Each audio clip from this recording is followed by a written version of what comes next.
Hello everyone, Vangeris here, and today I'll be taking you through Skyrim while talking about anything and everything on our way to becoming the wealthiest thief in Tamriel. As previously mentioned in this series, we'll be tackling different parts of Skyrim's questlines in separate videos. Here's a reference for when we're tackling what. One point I need to make clear is that the first 10 videos in this series are focusing on the walkthrough aspect, where I show you the game while throwing out opinions and criticisms as we go. These sections focus on showing and explaining the content more so than critiquing every aspect of it. We'll dive into a heavy analysis of the game in the final video, so if you're expecting more analysis during the walkthrough section, you may find it lacking. That's intentional, so I ask that you be patient while I work on the final part of this series. It's looking to be a monster of a video, as I plan to take my previous commentary analysis sections and kick it up a notch with just about everything found in the game, especially on the story side, as that is where the bulk of Skyrim's content comes from. But let's get back on track. As I hinted at earlier, today we'll be tackling the Thieves Guild questline and several of the features that questline holds.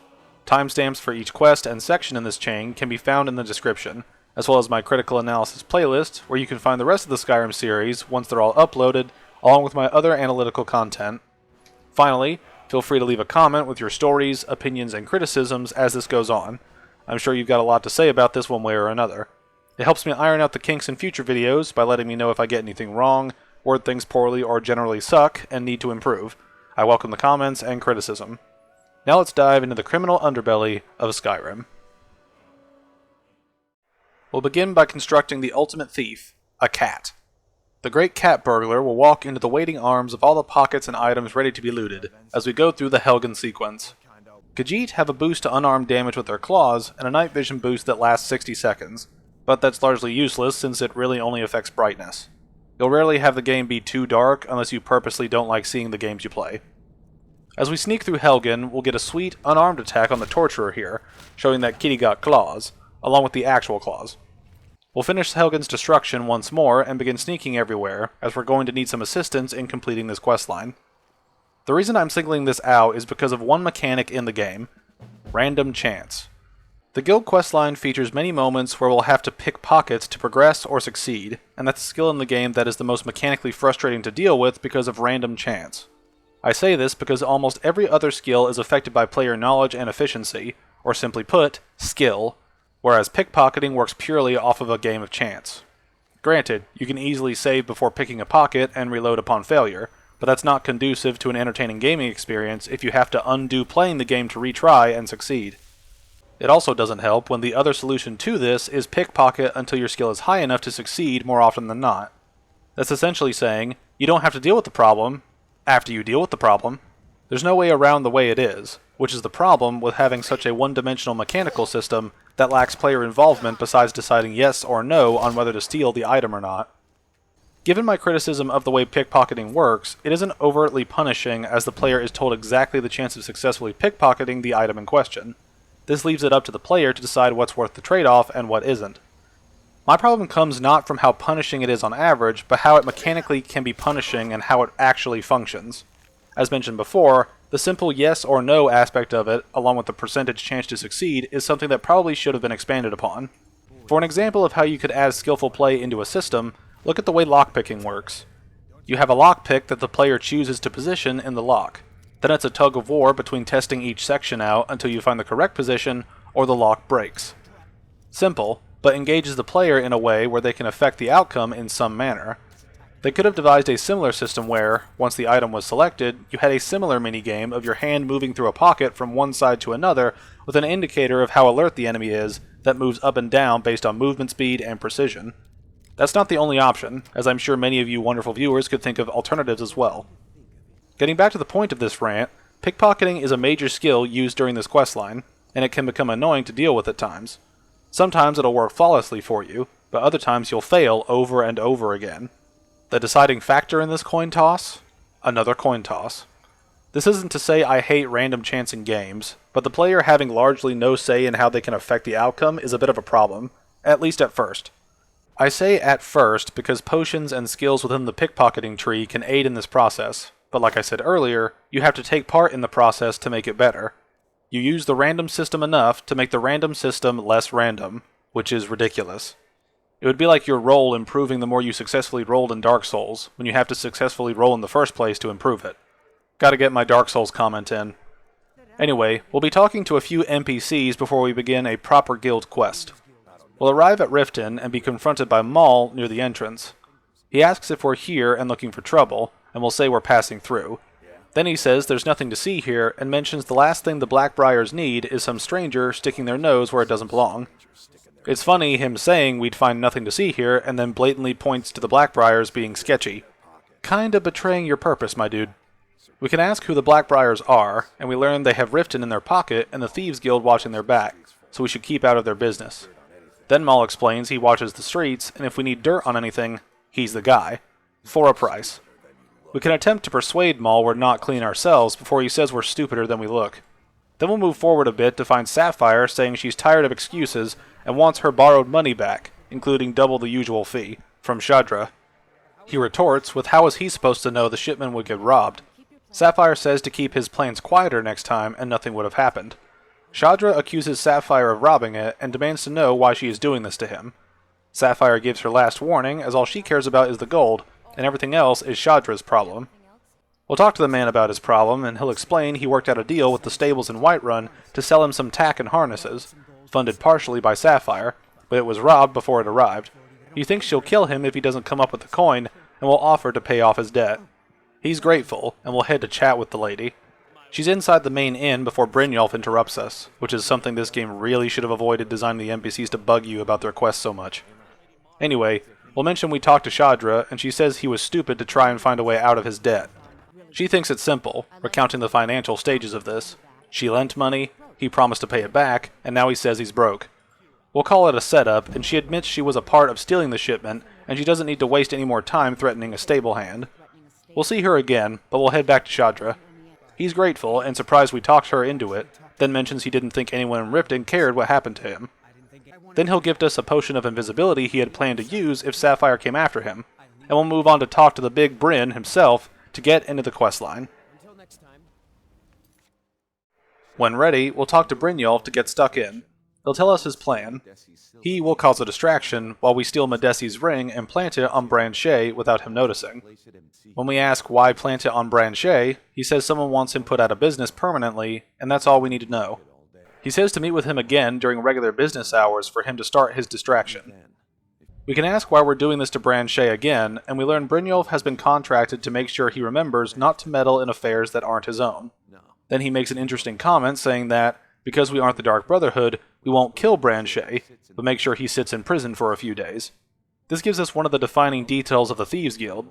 They're thieves more than killers, and that plays into this questline and all of the content attached to it, which we'll see later. We'll wait for the appropriate time of day and talk to Bryn in the market area of Riften. He'll start his distraction as he begins pushing a Falmer elixir that does amazing things while we enact our scheme. We will see dialogue from other characters that tells us Brynjolf has done this before, but we aren't sure if every time involved something sketchy. Anyway, we'll lockpick Madesi's stand and lockbox for the ring and find Branche sitting next to some convenient boxes that help shield us from sight. But then we see the pickpocketing game of chance, as we have a 73% chance to successfully place the ring, but it doesn't work and we get a bounty. Branche starts attacking us and will surrender to end the combat. Then he'll go back to where he was before, allowing us to try again, and we succeed. Kinda weird, even if it is helpful. Once that is completed, Brynjolf will disperse the crowd to talk to us again, saying he knew he picked the right person for the job, even though we failed. This can be a bit wishy-washy in terms of his response, as talking to him after getting caught has him mention bad luck for the guild being common as of late, but since we technically did it right the second time, we get the victory dialogue. Anyway, he'll pay us 100 gold and mention he's surprised this went off without a hitch, which it did have a hitch, but we'll let that go. We'll ask what's been going on, and he explains what I just said with his organization having a run of bad luck, but supposes that's just how it goes. Then he'll compliment us for doing the job well and offers more work if we think we can handle it. We'll say we are, and he'll point us to the Ragged Flagon in the Ratway as we transition to the next quest.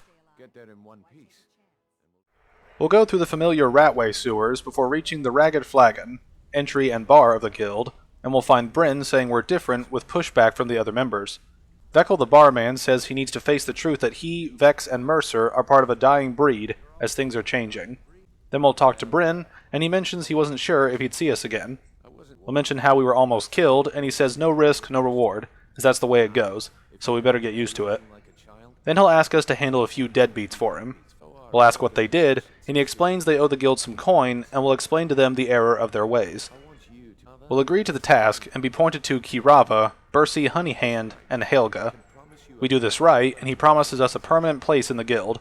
When we ask how he wants this handled, he stresses that the debt is secondary to getting the message across that we won't be ignored. Our only major concern is that they shouldn't be killed, as that's bad for business. We'll agree and get some info on each mark. Bercy is a pig-headed man, metaphorically, and the key to dealing with him is to smash an ugly dwarven urn in his shop to help change his attitude. Kirava is stubborn, but has a soft spot for family, so we can talk to Talonjay at the Bee and Barb to see if we can get anything out of him, as they are acquainted, if we catch Bryn's meaning. Helga is a devout follower of Debella, and dotes over a statue of her she keeps in her bunkhouse, so we can use that as leverage. Now we'll head out to intimidate some randos. We'll talk to Bercy first at the Pond Prawn, and when we mention that if he doesn't pay, bad things will happen, he resists, saying petty threats and fist-waving aren't going to scare him. He says we're all talk, and everyone knows it. Then he says we can't protect ourselves, let alone be paid to protect him. We disagree, but he says it's only a matter of time before we're run out of Riften. We'll start smacking his urn, and he'll seem to ask us to stop, but when we try talking to him, he tells us to leave without his coin. This is confusing dialogue, but he will cave once we break the urn. We'll threaten to break other things, and he says he'll pay on time, and pays us the fee. Next is Kirava, but first we'll talk to Talonjay.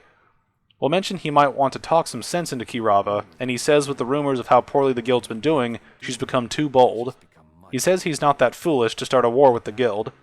We'll push him to convince her to pay, and he agrees that he will, but that doesn't mean he accepts what we do. Then he says to mention Kirava's family having a farm inside Morrowind, and if we mention that, she might listen to us. He begs us not to harm anyone, and then we'll talk to Kirava. We'll mention the payment, and she says she'll never pay and to get out of her inn. We'll mention visiting the farm, and she caves, begging us not to hurt her family. She'll give her payment, and says she'll be no more trouble. Last is Helga, and we'll steal her Debella statue before we talk to her. Once we do, she recognizes us and asks us not to hurt her. We mention Bryn's message, and she recounts us terrorizing the city. Then she'll say there's no need for that here, and she has the payment. If we came to her first, we can threaten to drop the statue down a well, and then she'll come around.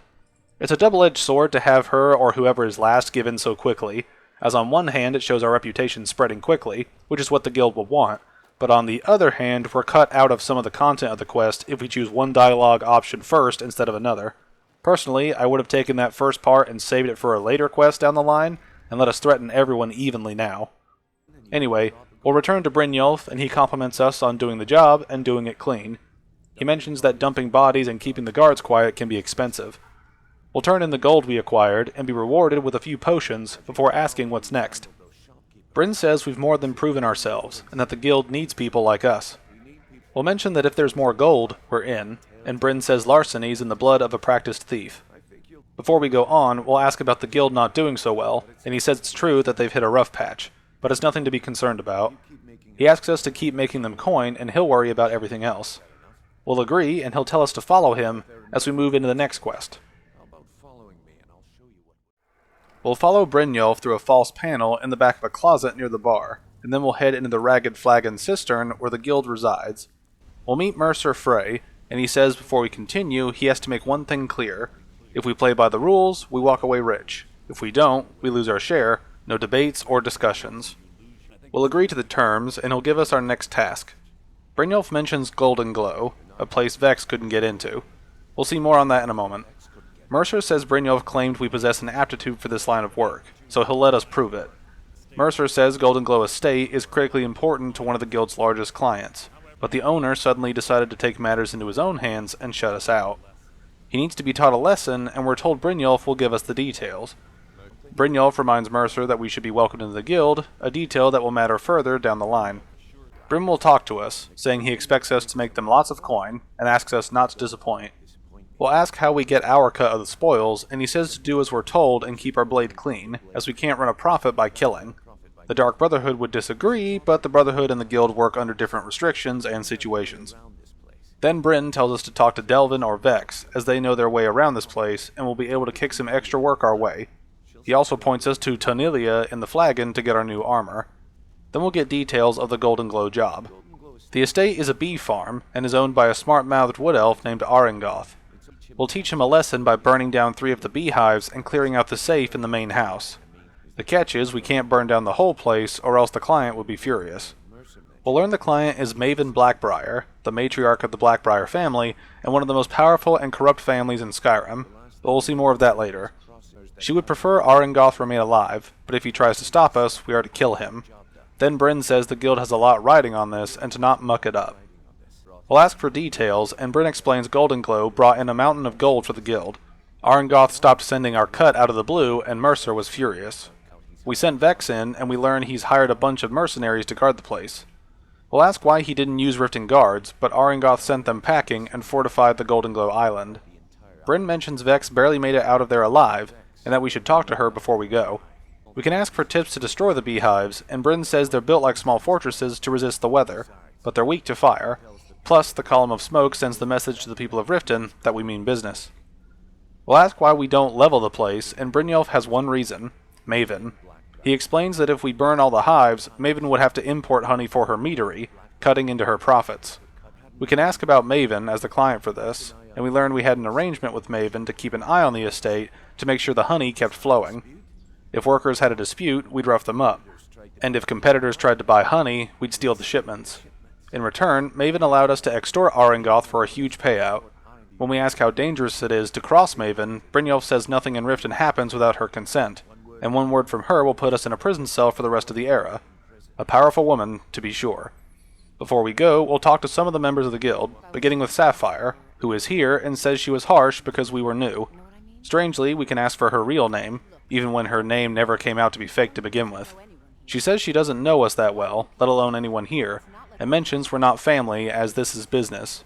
We'll mention something had to make her this angry, and she tells us her story. I'll tell you about the time I was a young girl, barely out of her teens, living on a pig farm in the middle of nowhere. Didn't have a coin to spend between our entire family. Ate the same slop we fed our livestock. Oh wait, it gets much better. How about the fact that our farm was attacked by bandits, and that they killed my entire family who didn't even brandish a weapon against them? Here's the best part. They took me as a prize and violated me for a fortnight. Tossed me from bandit to bandit like... It's fine. I had to tell someone, I suppose. Carrying around a weight like that, it hurts after a while. Cuts you inside like a dagger to the heart. Over time, I managed to gain their confidence. Then one night I grabbed a knife, waited until they fell asleep, and cut their throats. I never returned to that pig farm, you know. There's nothing for me there. So that's my sad story. What do you think? Maybe one day. Just not today. Yeah, that would have been a worthwhile thing to put into a quest, but we get it all front-loaded like this, and then we find a few notes connecting her to other characters, and that's it. Would have been a cool thing to experience her story over a little quest similar to the Apprentice quest in the College of Winterhold, but here we are. With that random characterization, let's talk to Delvin in the Ragged Flagon. He says Bryn plucked us off the street and dropped us into the thick of things without telling us which way is up, which is technically correct. Then we'll ask for some advice, and Delvin says with that attitude, we'll get rich and live long enough to enjoy it. He mentions having several jobs to help get the guild back on its feet, and we'll press the issue. He says the guild is falling apart, adding that a few decades ago, this place was as busy as the Imperial City, and now we're lucky if we don't trip over a skeever. We'll ask what happened, and he'll say we've been cursed, something the others think is a bit daft, and the only way to fix it is to spit in the curse's face and turn things around, which makes no sense, but we'll get into that later. Then Delvin mentions we come in as a resource to work plenty of jobs to guide us down the road to recovery. We'll ask about Golden Glow, and he says to watch ourselves, as the mercenaries guarding it are trained killers. Just ask Vex. That's it. Not much help on the Golden Glow front, but the sneak training is much appreciated. Next we'll talk to Vex herself. Before we can ask, she has to make two things clear. One, she's the best infiltrator the guild has, and she tells us not to think we're going to replace her. Two, we follow her lead without questions or excuses, and then says we have an understanding now. Then we'll talk business, and she says she won't sugarcoat it. The guild's in a bad way right now. When we ask why, she says who knows, and mentions Delvin being crazy for thinking it's a curse. In her opinion, it's just plain bad luck. We'll see what the problem is later. When we ask what we can do, she says we can make a name for us again to make people fear us like they did long ago. While we're at it, we'll make a little coin on the side. When we talk Golden Glow and her troubles with it, she says the elf is smarter than she expected. He tripled the guard, as there must be 8 of them in there now, which makes it seem like she couldn't sneak past 8 people on an island, which sounds like she isn't that good at her job. Anyway, she says Arengoth was practically daring us to come and get him. We'll ask for tips to get in, and she mentions an old sewer tunnel that dumps into the lake on the northwest side of the island. That's how she slipped in, and it should still be unguarded. Next we'll talk to Tonilia. She mentions we're going to have to get very well acquainted, and when we ask why, she says she's the fence down here. If we come by anything we don't exactly own, she'll pay for it, minus a slice for the guild.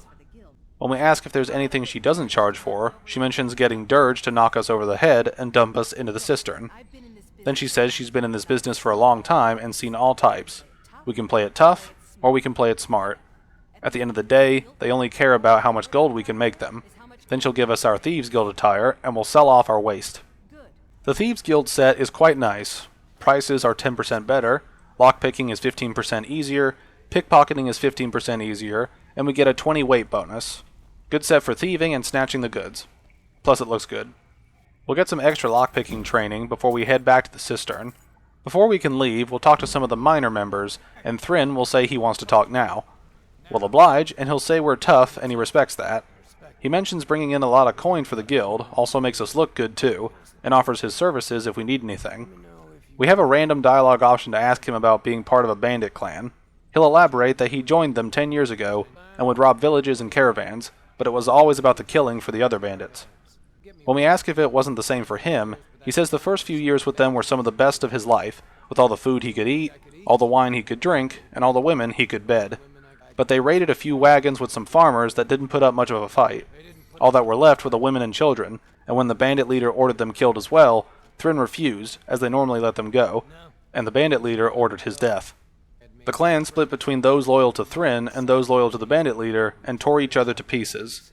Afterwards, the survivors went their separate ways. For the bandit leader Garthek, Thrin left his head on a pike at the wreckage. Again, more random stories that could have been explored through quests for characterization, but we get it all front-loaded into dialogue instead. Next we'll talk to Vipir the Fleet, who says we're making waves around here, and offers to chat if we need to talk about anything. We can ask how he earned his name, and we'll get a story of a simple burglary in Windhelm. He was working with Vex, and got inside without trouble, found the loot, and made their way out. Then they were surrounded by the town guard as the client ratted them out. Vex told Vipir to run, and he did, as half the guard went after each of them. We'll ask if either of them were caught, and he beefs Vex up as she vanishes when she steps into the shadows. Vipir, on the other hand, ran straight to Riften from Windhelm. Vex was waiting for him at the flagon when he came in, drenched in sweat, and everyone else laughed. Then we learned that Vipir had forgot they had horses, and Vex used hers to return before Vipir made it there. Wouldn't they have seen each other along the way? They started from the same place, ended at the same place, and we can assume they took a similar, if not the same, path. It's a funny story, but undermined slightly by the details presented. Anyway, that's how he got his name, and he says to keep it to ourselves, even though everyone knows already, except newbies. We can ask Vipir for anything on Golden Glow Estate, and he reiterates the burn the hives point, and that's it. We'll move on to meet Rune, and when we ask about his name, he explains his backstory of being found as a young boy in the wreckage of a ship that sank off the coast near Solitude. All he had was a tiny smooth stone inscribed with strange runes that nobody can explain, even learned mages at the college. He admits he spent almost all the coin he makes on learning what they mean, but also admits they could be nonsense. But if they mean something, they might tell him where he's from and everything else he wants to know about his past. Then we learn the fisherman whom he now calls father is who found and named him. This is weird. It's like finding a baby on a beach and naming them Rock, Sand, or Beach. You can stretch this as far as you want with the naming, so let me know some of your funny creations in the comments. Anyway, Rune decided not to change his name as he never felt right to do so. Okay, Rockman, but you said young boy, not baby or infant, so you should know your own name by that age. Did he forget? I guess so. But we'll move on as we agree to keep an eye out for anything to develop this guy's name game further. Next up is Nirwin, who will ask for golden info, and he mentions the honey they collect goes into Blackbriar Mead, which is about the best tasting mead in all of Skyrim. Thanks for that riveting info dump. Anyway, we'll learn he ended up with the guild after working at his father's winery in Valenwood, doing extremely well for himself, as well as a huge mansion and a betrothal to a lovely young lady of the wood. But Nerian found it dull. Every day was a boring routine, working at the winery, social visits with friends, parties with no one he cared about. This sounds more like a you problem, since you sound like an antisocial cockroach refusing to enjoy a lavish life with friends and family, something we would all enjoy unless we're a sociopath. Then again, that fits with his line of work now.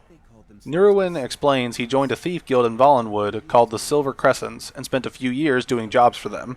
He made a lot of coin, but didn't need it. He was running with them because it fit and made him feel alive. He ended up in Skyrim as his father caught wind of what he was doing and gave him a choice. Leave Valenwood or be sent to jail. He gave his son a day to say goodbye to everyone. Then he came to Skyrim through a friendship with Delvin, and he introduced him to Gallus, the previous guildmaster, and he's been here ever since without regret. Then we'll introduce ourselves to Sinric Endel, and we can ask how he became so good at picking locks, and he says to pull up a chair as this is quite a tale. When he started out in this business, he wasn't interested in the guild or being a thief. He made money as a jailbreaker given his aptitude at lockpicking. We'll ask what jailbreaking is, and he explains that clients pay jailbreakers to get arrested, perform a function within prison, like freeing or killing someone behind bars, and then break out. In either case, Sinric's skill set came in handy, but he worked alone without a guild to back him up. I mean, you could form a jailbreaker guild. It's not like the universe bans all guilds built for jailbreaking. Anyway, he'd do jobs for the Thieves Guild and the Dark Brotherhood, but if things fell apart, he was on his own. The last jailbreak he did failed and was imprisoned in High Rock for 3 years. After that, he realized that his skills would bring him more wealth as a thief rather than an assassin, as he could play it safe as a thief instead of killing someone outside of prison like the Brotherhood would typically deal with. He already knew Delvin, so when he asked, he joined the guild, and that was that.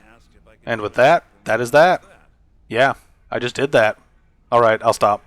We can talk to Mercer about Golden Glow for advice, and he brushes us off, saying he'd like to know why we're wasting time asking about it instead of already heading there. A very warm individual, to be sure. With that, we'll exit via a secret entrance near a graveyard, which is very helpful. Then we'll head to Golden Glow. It's at the nearby lake next to Riften, so we won't have to travel far to reach it.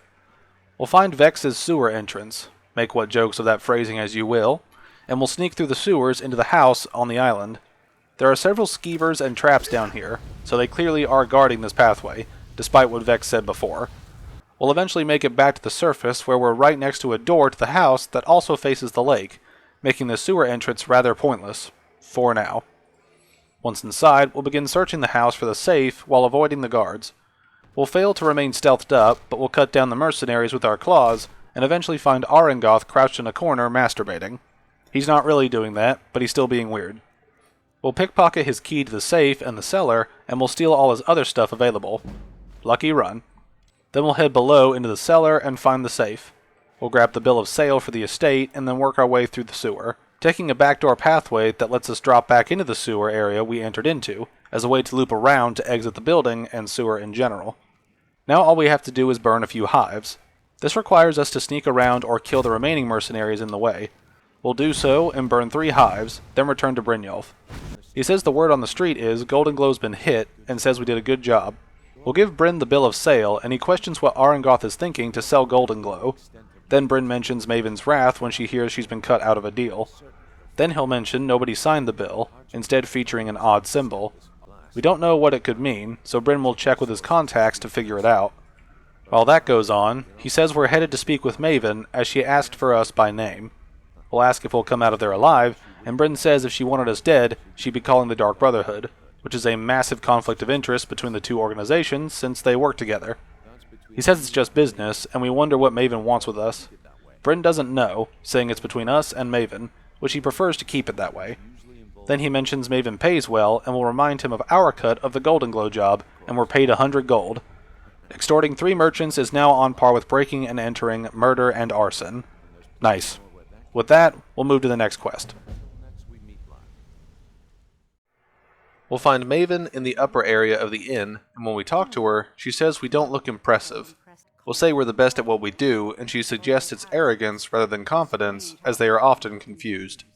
Then she mentions that it's been a long time since Brynjolf sent her someone she can rely on, which says a lot about the state of the guild and their relationship to Maven. We'll ask if she has no faith in the guild, with her saying she doesn't have faith in anyone, and then says all she cares about is cause and effect. Did the job get done, and was it done correctly, as there's no gray area? I mean, there's always a gray area with things like this, so this seems rather unreasonable on her part. But let's move on. We'll ask where to begin, and we're directed to the Bannered Mare in Whiterun, and to look for Malus Machius, as he'll fill us in on the details. That's it. We'll talk to Maven for a bit, beginning with how she became allied with the guild, and she says the Blackbriar family has always been allied with them. Their connections with the Empire and within Skyrim make for a perfect fit. We can ask her who runs the show at Honningbrew Meadery for some reason, although it will make sense later, and she says it's some layabout named Sabjorn. Maven says he's been a thorn in her side for years, and we infer to her that this seems like more than friendly competition. She says not a day goes by where she doesn't regret letting Sabjorn get this far. In a few short years, he's taken his mead to market and taken a chunk of her profits, which is how economics work when within the same market. What did you expect would happen? Then she mentions she can't imagine where he found the gold to take it to market so quickly. We'll mention getting rid of Sabjorn, and Maven says if he's in prison, his meadery will be forced to close. Then Maven comes in to take over the place, and no more competition. We'll ask why she strikes now, and mentions the Golden Glow job interrupted her supply of honey for her mead, and Sabjorn will take advantage of this to collect a large share of the market, somehow. I don't think Maven, or rather the writers for the game, understand the logistics of taking over a market when Maven's mead is arguably the most famous in the region and most well dispersed, not to mention her influence and control of the market to begin with. It'd be like local cola going up against Coke, and then Coke feels threatened. It's competition for sure, but do you think they'll take over that much? Maybe that's an unfair comparison, but it definitely comes across that way. Anyway, we'll mention her name carries weight in Riften, and she reiterates her influence, as she has the Jarl's ear and the guards in her pocket. Anyone makes trouble for her, and she talks to the guild. Make her angry, and she talks to the Brotherhood. So there does appear to be a scale to this, as can be implied by the phrasing here. Then she says we'd do well to remember that the next time we make such a stupid observation. How in Alduin's spiky rear hide are we supposed to know this without talking to someone who knows and deals with you? This is not a stupid observation at all. This is a probing of information for additional context. It's one of those unfounded moments of an NPC being rude to justify their standing when we ask reasonable questions. Now let's move out. We'll head to Whiterun and find Machius in a corner. He's keeping it short as we have a lot to do. Sabjorn is about to hold a tasting for the Whiterun captain of the guard, and we're going to poison the mead. We'll ask if he has the poison, and he says the beauty of this plan is that we're going to get Sabjorn to give it to us.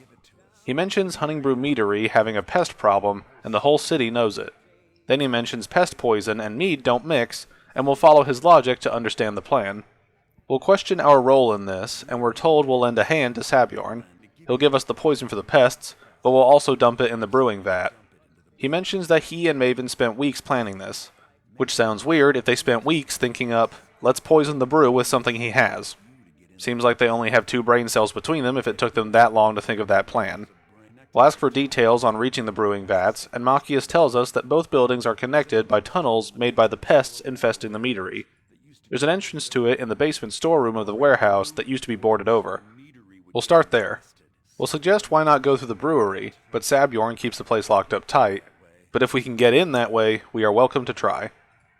We'll ask why Machius is doing all this, and we learn he owes Sabjorn after borrowing money, and he's allowed to pay it back by working for him, but Machius is being worked to the bone. Sabjorn treats him like a slave, as he has to do every nasty, dirty job in the meadery. Considering there are only 2 employees that we know of so far, and one is the owner and boss, what else would you be doing?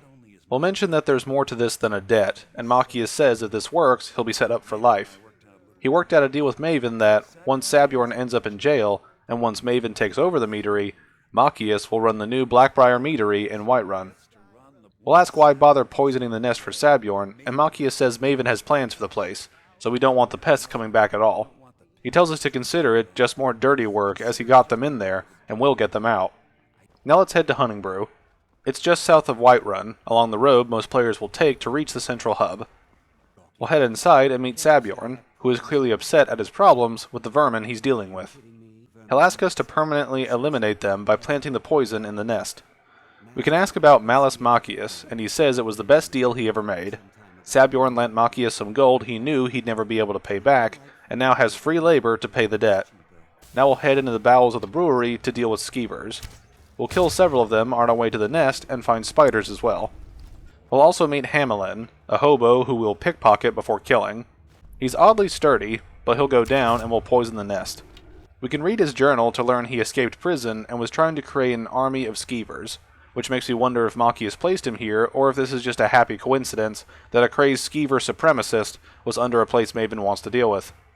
In any case, we'll come back up from the caves to enter the brewery, and we'll add a pinch of poison to the brewing vat before returning to Sabjorn. We have to grab the key near the door to exit the brewery, which is weird, as why would the key be inside the place if the only other connecting location is through the caves? Maybe both Sabjorn and Machias have a key, but it's still weird to lock the place up with the key inside, or assume Machias left without taking the key with him. Moving on, we'll find that the captain of the guard is here, and we'll let Sabjorn know we finished the job. He delayed the captain for as long as he could, and then we'll witness the tasting. Sabjorn says this is his finest brew yet, Hunting Brew Reserve, and he thinks the captain will find it quite pleasing to his palate. The captain says this is mead, not wine to be sipped and savored, which is an odd thing to mention here, but I guess that just goes to show the difference between the taste of alcohol and the function of alcohol. The captain will take a swig and demands to know what's in it. Sabjorn asks what's wrong, and the captain, labeled as commander for some reason, says he was assured this place was clean. Then he says he'll see to it that Sabjorn remains in irons for the rest of his days. That's an oddly harsh thing to say to a guy who you knew had a pest problem, so his drink could have been contaminated anyway. This is clearly just to push the plot of the quest forward, so we'll accept this harsh punishment, no matter how extreme it appears. Anyway, the captain says Machias is in charge until he can sort this out. Machias randomly appeared, and the captain will take Sabjorn to Dragon's Reach to put him in prison. Machias asks if we need anything before we head back to Riften, and will mention Sabjorn's books. Machias correctly assumes we're looking to hunt down Sabjorn's private partner, who supplemented his expansion. We'll also mention that Machias failed to mention the lunatic living in the tunnels, but he brushes it off as he didn't want to risk us walking away from the job. We'll ask what he's going to do with the place, and he says he'll start changing it over to the Blackbriar Meadery West, as soon as possible, as was part of Maven's deal. He'll mention that he can help if we're in the area and need anything fenced. This is helpful, but when are we ever coming back here when we have the guild vendors to sell to? Anyway, we'll head upstairs to get a look at Sabjorn's records, and we'll find a promissory note. It details a final payment given to Sabjorn, and that the sender would deal with Maven as best he can. Again, it's unsigned, so we'll return to Maven. She says this doesn't tell us much, as the only thing to identify Sabjorn's partner is this odd symbol we saw from the previous job at Golden Glow. We'll mention this to Maven, and she says to bring this information to the guild, and will be paid in a leveled weapon. We'll return to Brynjolf, and he mentions that word is getting around that Sabjorn found himself in prison, and then we'll mention how fortunate that is for Maven. He says we're beginning to see how our system works, and will show Brynjolf the note with the symbol.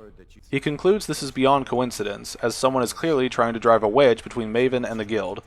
When we ask what we can do, we're pointed to Mercer, as he knows a way to identify this new thorn in our side.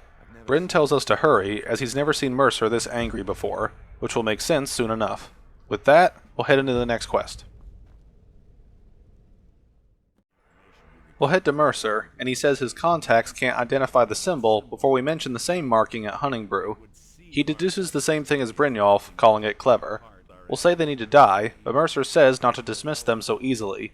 They're well-funded, patient, and have been able to avoid identification for years. Then we learn, even with all the planning, they made a mistake. The parchment we recovered mentions a Godjul Lay, an old alias used by one of our old contacts, real name Golem Eye, and Mercer mentions them being slimy. He is our inside man at the East Empire Company in Solitude. Mercer bets he was the go-between for the sale of Golden Glow, and could point us to the buyer. Then we're ordered to shake him down for details, and go to Brynjolf with questions. Before we go, we'll ask Mercer for Golem Eye's story.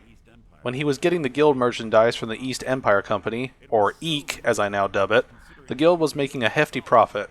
It was so lucrative, Mercer considered moving the guild to Solitude to save time, but Gulamai got greedy and cut us out of the deal.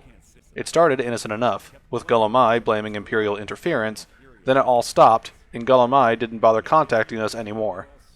We can ask Mercer how all this is affecting the guild, and he'll say Golden Glow provided a huge payout before Arengoth locked us out. Maven looked the other way as long as the honey flowed, and Arengoth was kept in line. We'll mention Hunting Brew, and Mercer surprises us by saying Blackbriar Mead is swill, and only kept successful because of Maven, which says a lot about its quality. Word on the street said hunting brew tasted better, cost less, and wasn't shoved down everyone's throat. If Sabjorn pushed Maven off her pedestal, it would have been horrible for us. Then we'll say it seems like all our eggs were in one basket, and Mercer reminds us of the guild's situation. He also admits we've lost more clients the last decade than he'd care to count, but Maven stuck with us. Now we'll talk to Brynjolf. He'll mention Gulamai, or Guy, since I'm tired of saying his name, couldn't find his tail with both hands. Then he says Guy could scam a beggar out of his last septum, but he's no mastermind. We'll ask if Bryn thinks he'll give us trouble, and Bryn says we have our work cut out for us. We can ask how we get Guy to talk, and Bryn says buying him off is the only way to get his attention. If that fails, we're to follow him and see what he's up to. If Bryn knows Guy, he's in way over his head, and will be able to use it as leverage. We'll mention he's going to owe us for this betrayal, and Bryn says with his current position in the Eek, we'll make good use of that debt. Then he explicitly says we don't want him killed, in case we're an idiot. We'll ask some questions, starting with how Guy is an asset to us. Bryn explains he works with the Eek in their warehouse, and helps maintain all the shipments of goods that go in and out of Solitude. This means he has the pick of the litter from the finest goods to grace Skyrim's shores. He's not a part of the guild, but he pays us a cut of the stuff he lifts from the warehouse, or at least used to. Then we'll ask if Guy will give us trouble again, don't know why, and Bryn says there are thieves, then there's Guy. No honor or code at all, and he'd shake our hand and stab us in the back at once. Then Bryn recalls Guy's lack of cut lately, with Guy saying the pickings are slim, but Bryn is certain he's lying. We'll ask what to do once we have information from Guy, and Bryn tells us to come back and report it to Mercer, as nothing else is more important. If we discover Guy's been holding out on us and has more loot stashed away, we should find that valuable as well. We'll end by asking about the East Empire Company. The Eek are a mercantile group that has established ports all over Tamriel, and pretty much dominate the whole shipping industry. They supposedly have the backing of the Emperor, leading to fairly unlimited resources, so Bryn cautions us to avoid ruffling their feathers. Now let's head out. We'll find Guy in the inn, and he'll guess we're from the guild by our scent, but mentions he told Mercer he wouldn't deal with them anymore. We'll say we're here about Golden Glow, but Guy says he doesn't deal in land or property, as he only works with goods. We'll say he can drop the act and call him by his alias, which changes his tune. He remembers very little of Golden Glow, or so he says, and he won't confirm or deny if he brokered a deal for its new owner. We'll ask what it would take to identify the buyer, and Guy mentions he's trying to get his hands on a case of firebrand wine for a client, with a single case being found in the Blue Palace. We'll sneak into the Blue Palace and find the case in a hallway, so stealing this is a piece of sweet roll. We'll return to Guy and give him the wine. Then he'll tell us that as far as Golden Glow goes, he was approached by a woman who wanted him to broker something big. She gave him the money to give to Arangoth for the deed to Golden Glow, and it happened. We'll ask why she was doing this, and Guy says he tends not to ask questions, which we should understand. However, she was angry, and it was directed at Mercer. We'll ask for a name, but he says he doesn't know, and then walks away. We'll follow Guy, and he'll head down to the Solitude docks and inside the Eek warehouse. This section is arguably the stealthiest section of the game, at least in construction. We have clear cover built to facilitate us going after Guy, along with patrols to avoid while sneaking around. It's one of the only times where the environment is built for stealth in the game in a more specific way than your typical find object to hide behind. I wish the game had more stealth moments like this to accentuate stealth over combat, but we often don't get this level of complexity with stealth. I'll go over more aspects of stealth in the final video, but this section really highlights the system at its best. Anyway, we'll basically go through the whole warehouse until we head into a hidden path leading into Brinewater Grotto, where we meet some bandits we'll need to deal with before confronting Guy. As a minor aside, I hate how restrictive the spiderweb blockages are. I can damage them with a bow bash, but I can't completely break through with it. Just let me pass with the ability that damages the barrier. It just means I have to waste ammo or have to bring up another weapon and whack at it. Moving on, we'll see a borked stealth kill of a bandit thug that shows some of the problems with the stealth system. Then we'll kill through more bandits until we find Guy near a stockpile of resources. We'll snipe the bandits and confront Guy himself. He says it isn't as bad as it seems and that he was going to tell Mercer about everything, which clearly isn't true, and we'll say Mercer doesn't have to know, which makes no sense since he already knows. In any case, Guy is glad we're being reasonable and gives us the name Carlia. He says the name like we should know it, and he'll explain Carlia is responsible for the previous guildmaster's death. She killed Gallus and now is after Mercer, and Mercer knows this. We'll ask why he's helping her, and he says he didn't know it was her until after she contacted him. We'll ask where Carlia is, and he says he doesn't know for sure, but he heard her mutter where the end began. Then he gives us the Golden Glow deed as proof and tells us to inform Mercer he's worth more to him alive. We can ask some questions before we go, and we'll ask why Carlia purchased Golden Glow. Guy asked and she wouldn't tell him, but since he learned her identity, he believes she's trying to hit the Thieves Guild where it hurts, and reiterates much of what we already know concerning honey needed for Maven's Mead.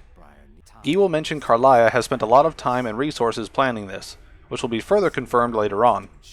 We can ask for any objections to keeping the deed, and Guy says to consider it a gift to ensure our silence, with him mentioning it brings him nothing but trouble anyway. Carlia didn't even want it, as she wanted to keep the sale a secret, and we see how well that went. Then we'll mention we'll keep quiet about his scam, but he owes us, and Guy says we're speaking his language. Then he offers to be another fence for stolen goods. Then we'll leave. We'll inform Mercer of Carlia buying Golden Glow, and he says it can't be, as he hasn't heard that name in decades, and hoped to never cross her path again. Then he'll explain that Guy told us about her murder of Gallus. Afterward, they spent months tracking her down, but she vanished. When we ask why she's returned, Mercer says they were like partners that went on every heist together and watched each other's backs. He knows her techniques and skills, so if she kills him, there's no one left that could possibly catch her.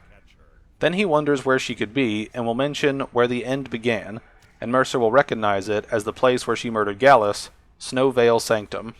Then Mercer says we need to go there to kill her before she escapes, and we are going with him. We'll be paid for our work by exchanging a piece of armor at Tonilia that improves its effects, and we'll choose to boost the headpiece price bonus from 10% to 15%.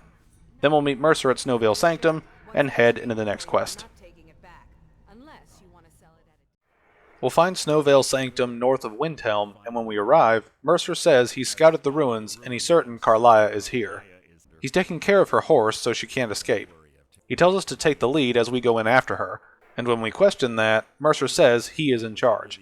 Then he mentions Carlia is as sharp as a blade, so we need to be careful. We can get lore before we go in, so we'll ask how Gallus died.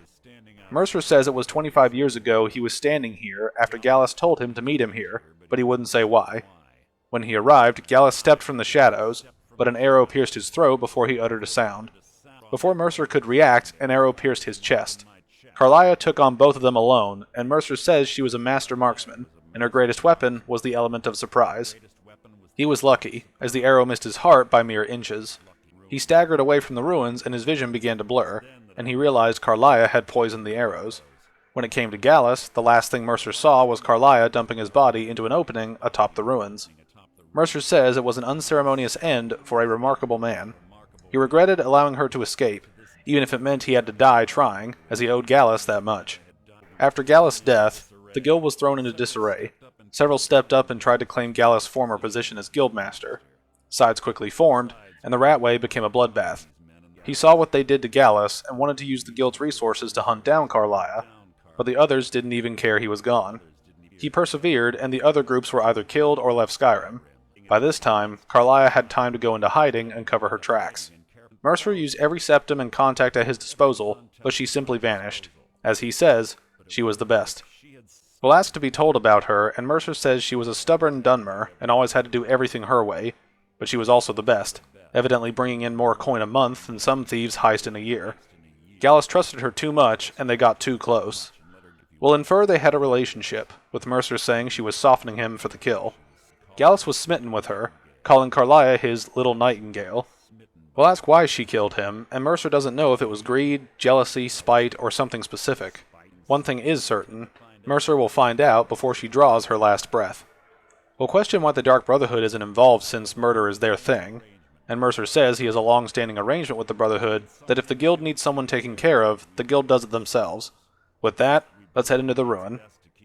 Before that, we'll find the door requires a key, and Mercer has to lockpick it for us. This is a subtle setup for something later, but he'll pick it open, and we'll head inside for realsies. Once inside, Mercer questions what Carlia expects to find, as she's been through here before. We'll be told to stay on our guard, and we'll fight through some Draugr. Along the path, we'll learn Carlia reset all the traps, so we should be careful of them. We'll fight through more Draugr, and eventually reach the next area. Before we enter, Mercer will say Carlia was a nimble minx, and slipping past the Draugr must have been child's play. We'll enter the next area and fight more Draugr before finding a word wall with weapon for the disarm shout. We'll reach a Dragonclaw door, and Mercer says they're normally impossible to open without the matching claw, and he's certain Carlia did away with the one we need. Then he mentions a weakness the doors have that allow him to get through it. This is another setup. Once we enter the room, we're hit by a paralysis arrow, and we'll watch an exchange between Carlia and Mercer.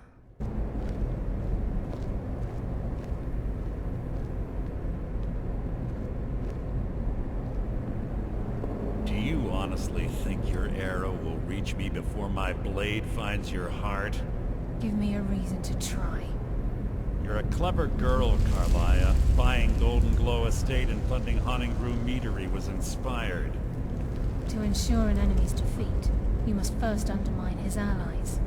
It was the first lesson Gallus taught us. You always were a quick study. Not quick enough, otherwise Gallus would still be alive. Gallus had his wealth and he had you. All he had to do was look the other way. Did you forget the oath we took as Nightingales? Did you expect him to simply ignore your methods? Enough of this mindless banter. Come, Carlia. It's time for you and Gallus to become reunited.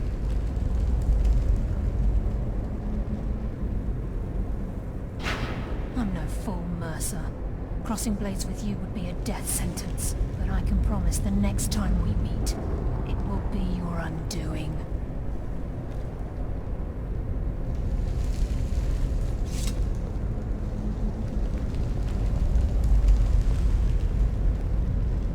How interesting. It appears Gallus's history has repeated itself. Carlia has provided me the means to be rid of you, and this ancient tomb becomes your final resting place. But do you know what intrigues me the most? The fact that this was all possible because of you. Farewell. I'll be certain to give Brynjolf your regards.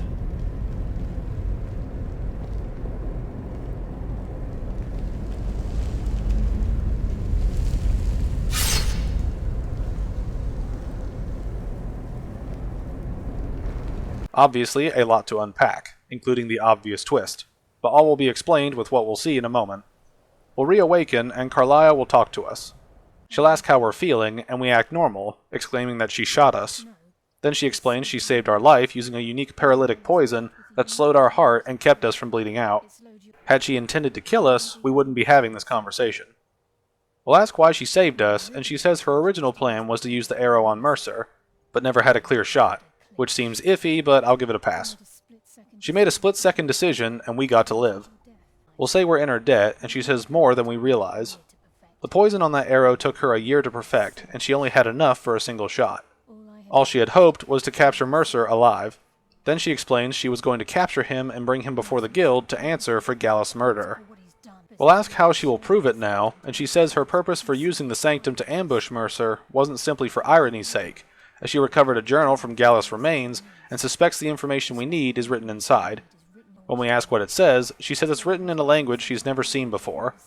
We'll propose a translation, and Carlia names Enther, one of Gallus' friends, at the College of Winterhold who could help. Convenient that I covered that questline just before this, isn't it? Carlia goes on to explain that he was the only outsider Gallus trusted with the knowledge of his Nightingale identity. She'll explain the term as she, Gallus, and Mercer were an anonymous splinter of the Thieves Guild. She'll tell us more about it later, but right now we need to head to Winterhold with the journal to translate it. She'll give us Gallus' journal and some potions before we move into the next quest. Before we officially move on, it's lore time. We'll ask if she can come with us, and she says she can't because there are preparations to be made, and Gallus remains to lay to rest. That seems odd since she hasn't done that second part for 25 years, but this is probably metaphorical rather than literal. We'll also ask why she didn't kill Mercer.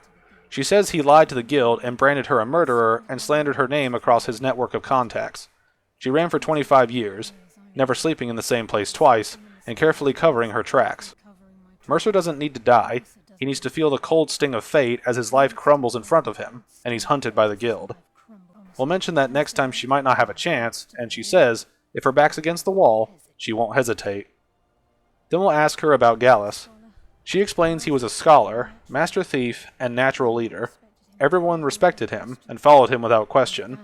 It was he who inducted Carlia into the Nightingales, and honed her skills to a razor's point. She owes everything to him. She says they were close, and when we ask if they were lovers, she says Gallus once said he felt comfortable around her and able to let his guard down. Now she can't help but think she's responsible for what happened. But now, let's move on. We'll find Enther in the inn of Winterhold, and we'll mention we were sent by Carlia. He says she's finally found it, and asks if we have Gallus' journal. We'll say we do, but there's a problem, and give it to him. He says this is just like Gallus, as he was always too clever for his own good. Gallus wrote his journal in the Falmer language. Enther can't translate it, but he knows someone who can. He points us to the court wizard Calcelmo and Markarth, as he may have the materials needed to transcribe the journal. Then he warns us that Calcelmo is a fierce guardian of his research, and getting the information won't be easy. Before we leave, we'll ask about Gallus. He was a dear friend of Enther, and a surprisingly astute pupil of academia. Enther was devastated when he was killed, knowing full well the risk of his line of work, but he never thought his luck would run out. We'll question why he chose a path different to academics, and Enther says he did it for the thrill. Gallus made it clear he felt more in his element climbing through a window than hunched over a dusty tome. Enther met the man when Gallus was trying to break into his laboratory. Enther was about to show him the error of his ways when Gallus made a curiously astute comment about Enther's research notes. Enther was astounded, and it led to a conversation, and eventually, a strong friendship. Next we'll ask why Gallus wrote in Falmer text, and Enther infers it was a security measure, as only a handful of people in Tamriel even recognized the language. Enther mentions he was fairly certain Gallus was planning a sort of heist involving the deep understanding of the language, and Enther says it's a shame they never had the opportunity to speak about the details. We'll ask where he acquired the knowledge to use it, and Enther says he pointed Gallus to Calcelmo as well. Enther hopes whatever means used by Gallus are still available to us. We'll ask what a Falmer is, and Enther explains they were known as snow elves in a time before man. They lived in the sunlight and had a very prosperous society. Mentioning their culture possibly rivaled the Altmers. Then he says the Nords went to war with them in the First Era, killing them by the thousands to drive them from their snowy homeland. They retreated underground and forged an uneasy alliance with the dwarves, who ended up betraying them. This betrayal made them what we know them as, blind monstrosities with a burning hatred of any but their own. We'll be given a few dialogue options with various perspectives to take, and we'll say they sound like victims. Enther says we're right and asks for forgiveness, as he's lost several friends to the Falmer, creating his bias. Then he mentions a tome on his table that we can read for further lore, but we've got an old man to bother. We'll find Calcelmo in the Markarth Keep near the Dwemer Museum. When we talk to him, he says the excavation site is closed and doesn't need more workers or guards. We'll mention we were looking for him, and he reiterates he's not hiring more guards and complains of interruptions to his research. Then his ego appears, as he calls himself the most recognized scholar on the Dwemer in all of Tamriel, and people keep bothering him. Then he apologizes, as he gets too excited and is stressed, then asks how he can help. We'll mention we heard he's the authority on ancient Falmer, and he agrees, saying he is on the cusp of completing his magnum opus on the subject. Calcelmo's guide to the Falmer tongue will revolutionize the way we understand those ancient beings. We ask to view his work, and he refuses. We'll try persuading him, and it fails. We'll try bribing him, and it fails. Then we'll intimidate him, and fail. The checks for all of these can work, but they often require a high speech kill that some players, if not many, won't have by this point. With all the options exhausted, we'll walk away and be given the objective to obtain the key to Calcelmo's museum, with an option to grab the key right next to us. We'll nab it and head inside the museum, but we need to be wary of the guards, as this will be considered trespassing. We'll sneak inside and work toward Calcelmo's Falmer translating guide. We'll have to avoid the guards as best we can to avoid a bounty, and we'll go through a whole area to reach it. We'll pass through a unique Dwemer area with a poisonous gas that I wish was used more in the game, although I don't think this is an intentionally designed trap on the part of the Dwemer. You'll also see how dumb Sneak gets when healing a floor below enemies, and they still find you.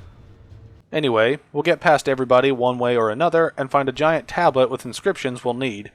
We'll have to grab some rolls of paper and charcoal nearby to grab a copy before some guards come in looking for us.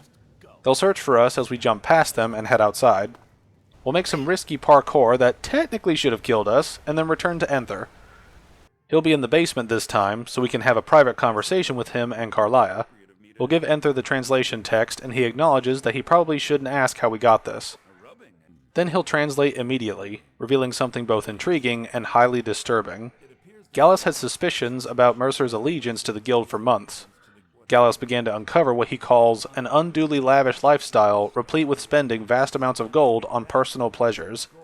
Carlia asks if Gallus knew where this wealth came from, and Enther says he knew Mercer had been removing funds from the guild's treasury without anyone's knowledge. Carlia will then ask about anything related to nightingales. Enther finds a passage that describes the failure of the nightingales, although it doesn't go into great detail. Then he mentions several times that Mercer desecrated something known as the Twilight Sepulchre. Carlia is distraught by this, and when Enther inquires as to what she knows, she says she can't say, and all that matters is we deliver this translation to the guild immediately. She'll emotionally try to thank Enther before he says she doesn't have to say a word, which is a nice touch. We'll talk to Enther, and he says all he wants is the truth to be revealed to the guild, as they respected Carlia, and she deserves better. He asks us to do whatever we can as a personal favor, and we'll agree to do so. Then he'll offer to be another fence for us. Why do all the fences appear in this one questline? Anyway, we'll talk to Carlia, and she reminds us we must hurry to Riften before Mercer can do any more damage to the guild. We'll press her on the Twilight Sepulchre, and she says we've come far and deserve the answer. The Twilight Sepulchre is the temple to Nocturnal. It's what the Nightingales are sworn to protect with their lives. We'll ask why it requires that type of protection, and she says everything that represents Nocturnal's influence is contained within its walls. Now it seems Mercer's broken his oath and defiled the very thing he swore to protect. We'll say thieves and temples just don't add up, and Carlia admits she felt the same way when Gallus first revealed these things to her. She thinks we'll understand with time, and when we press for more info, she says she's sworn to secrecy as a Nightingale. She says the guild doesn't do much to foster faith, but she's going to have to ask that we continue to trust her. Then we'll agree to meet at the Ragged Flagon when we're ready, and we'll be given the Nightingale blade that was once Gallus's. It absorbs a specific amount of health and stamina per the player's level, which is a nice touch for scaling purposes, and then we'll head into the next quest. This quest locks out the graveyard entrance to the Flagon, so we'll have to go in through the front.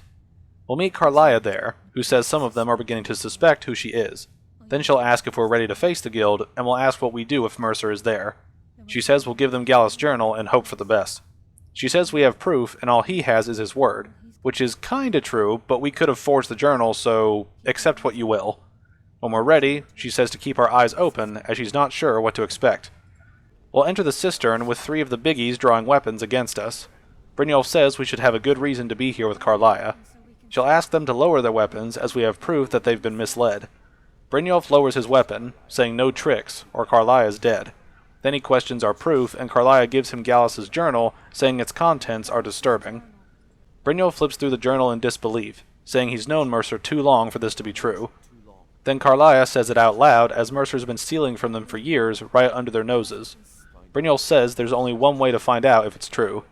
He asks Delvin to open the vault, and he'll inform the others what the contents of the journal said.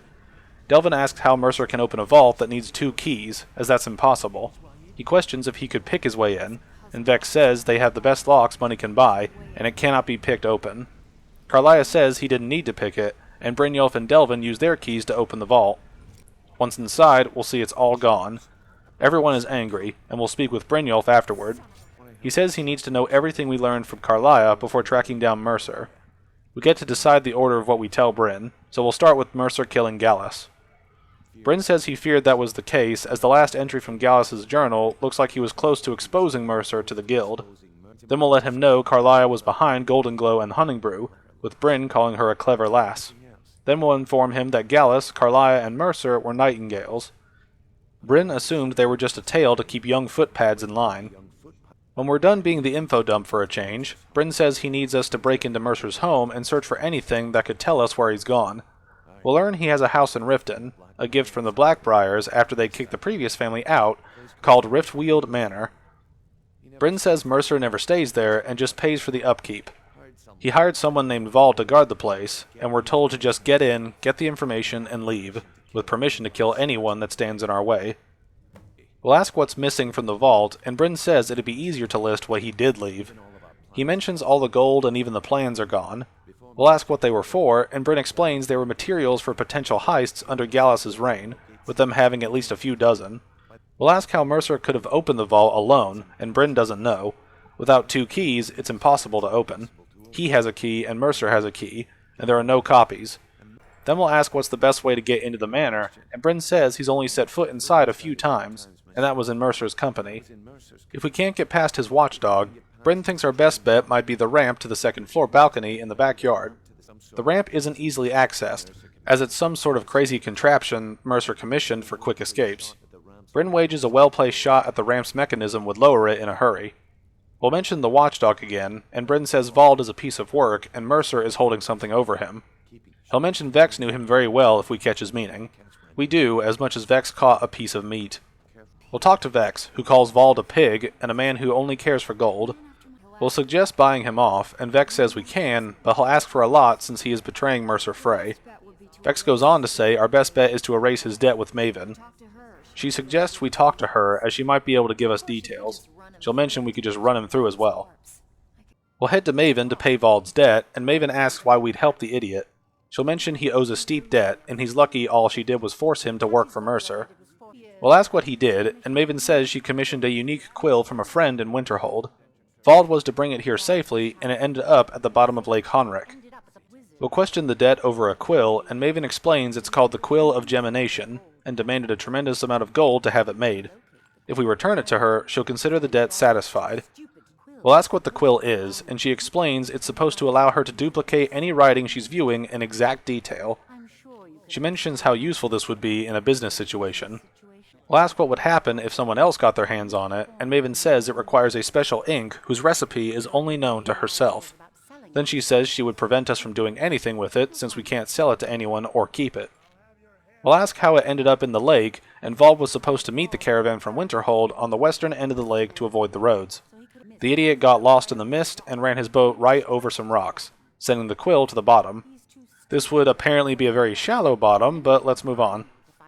Maven says Vald is too stupid to remember where he was, and any attempt Maven's made to find it in the past has been unsuccessful. I'll ask for ideas for where to look, and Maven points us to check under the water near one of the small islands in the lake. We'll get our feet wet and find the quill in a lockbox near the wreckage of a boat. We'll lockpick it for the quill and return it to Maven. She'll admit she wrote off actually finding it, and that she'll fulfill her end of the bargain to wipe Vald's debt. She tells us to give Vald a document that frees him of debt, but Maven never wants to see him in Riften again.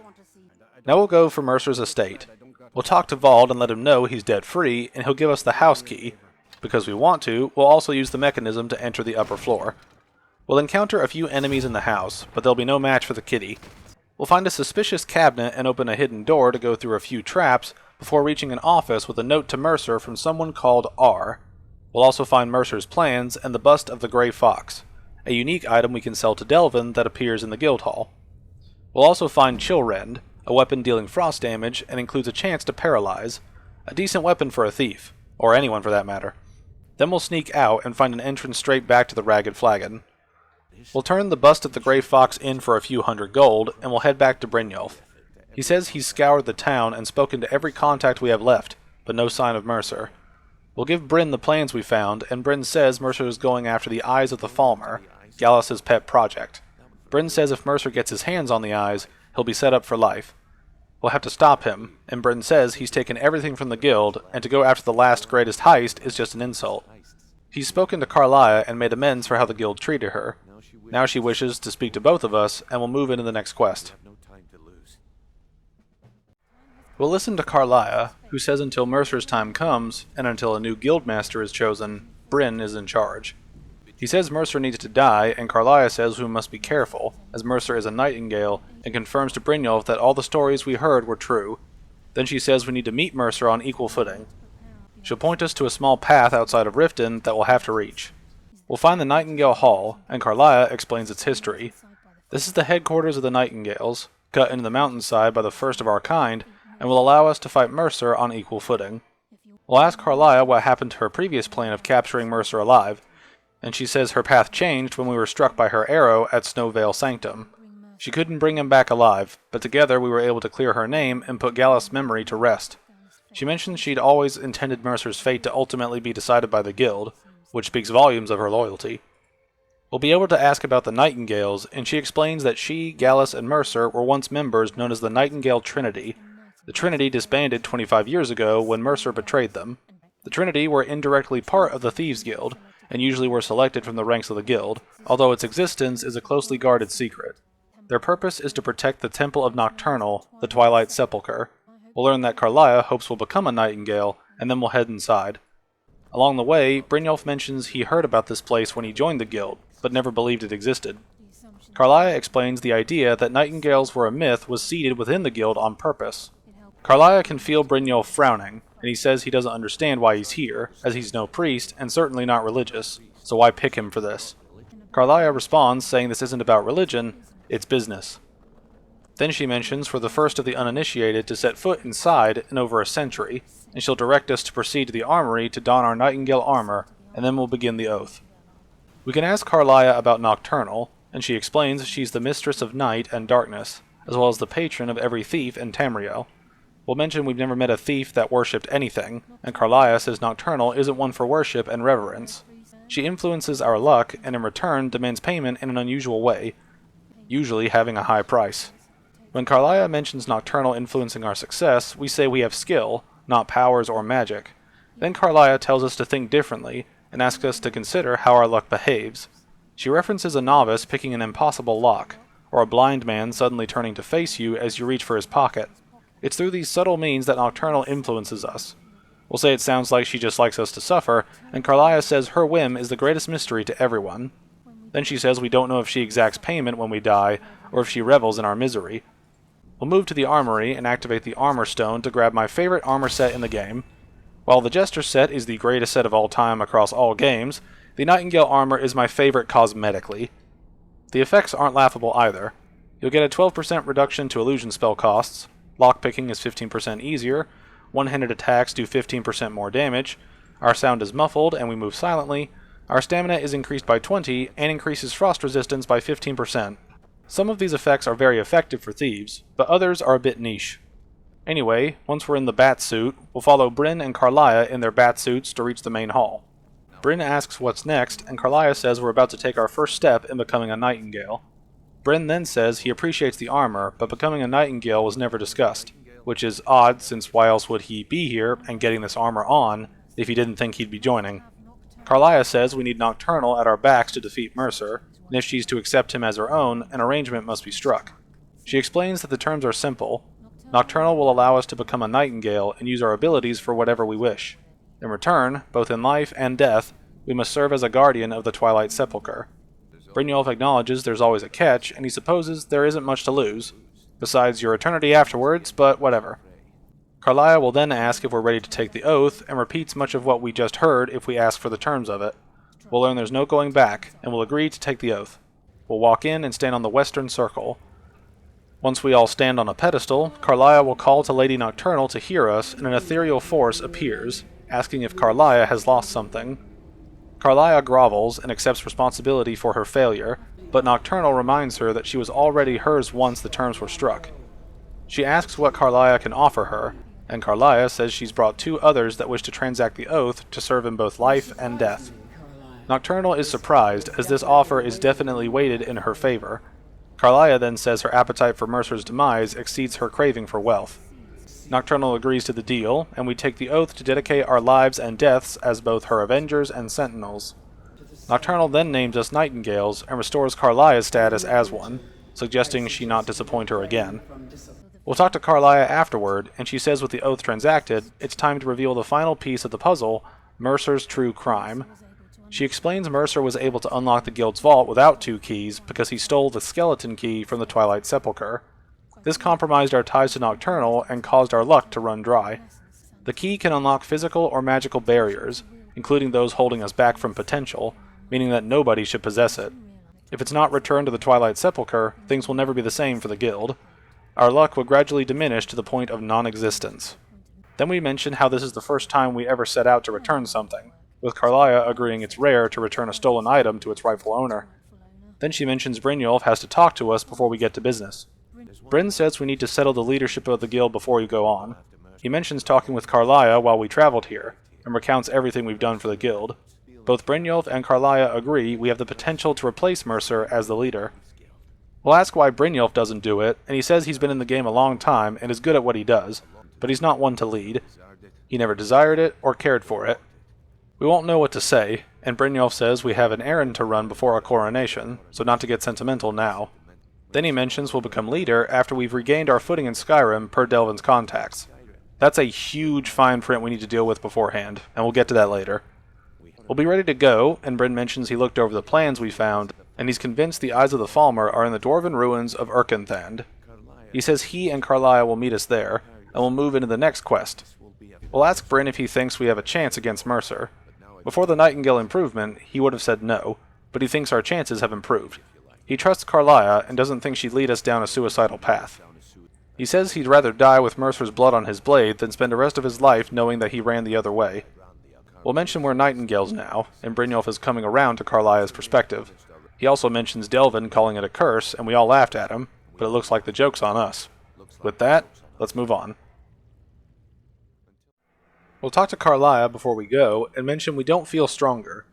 She'll say the lack of the skeleton key from the sepulchre means we cannot benefit from Nocturnal's gifts.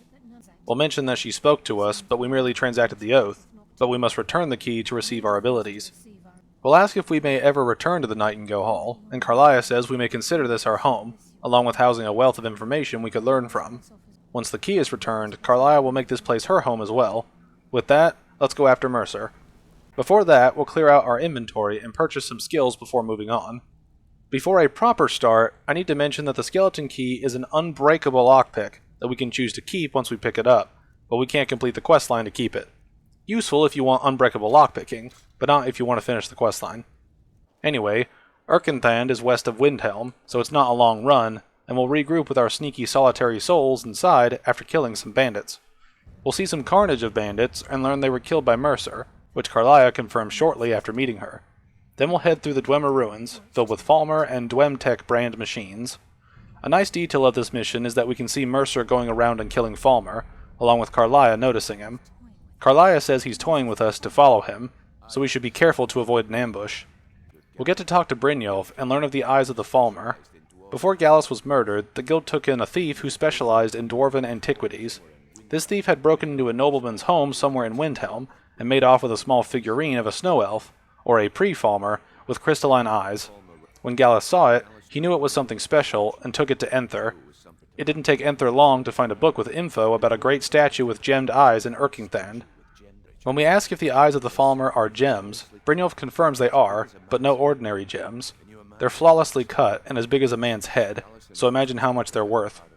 Gallus and Mercer spent the better half of a month infiltrating Erkenthand, but the dwarves had protected the place far too well. There were too many obstacles blocking the way, and the plan was shelved until now. Now we'll begin sneaking around to find the Eyes and Mercer. We'll fight through several Falmer and robots before we see a collapsed tower, with Carlia saying Mercer did it to slow us down. She says the key allowed him to do this, which I don't understand mechanically how that works, but we're dealing with magical plot power. We'll fight through more Falmer and Dwemer Terminators before reaching a point where we can trigger a trap to cut the Falmer to pieces. Carlia says even the Falmer don't deserve the pain the traps inflict, and says the dwarves were a cruel race. We'll find a note on a nearby body that mentions the eyes of the Snow Elves being built by slaves, and that they burn into you, making these seem somewhat cursed. We'll deal with them soon enough while cutting down more Falmer. Throughout this map, we'll have several opportunities to sneak past enemies rather than kill them, with this pipe section being my favorite way to make the sneaky path believable, given the Dwemer preferences for golden tubes. Then we'll reach the final chamber to find Mercer going for the eyes. Mercer will detect us, saying we'll never get the drop on him, as he causes the platform we're on to collapse, forcing us to face him without the option of retreat.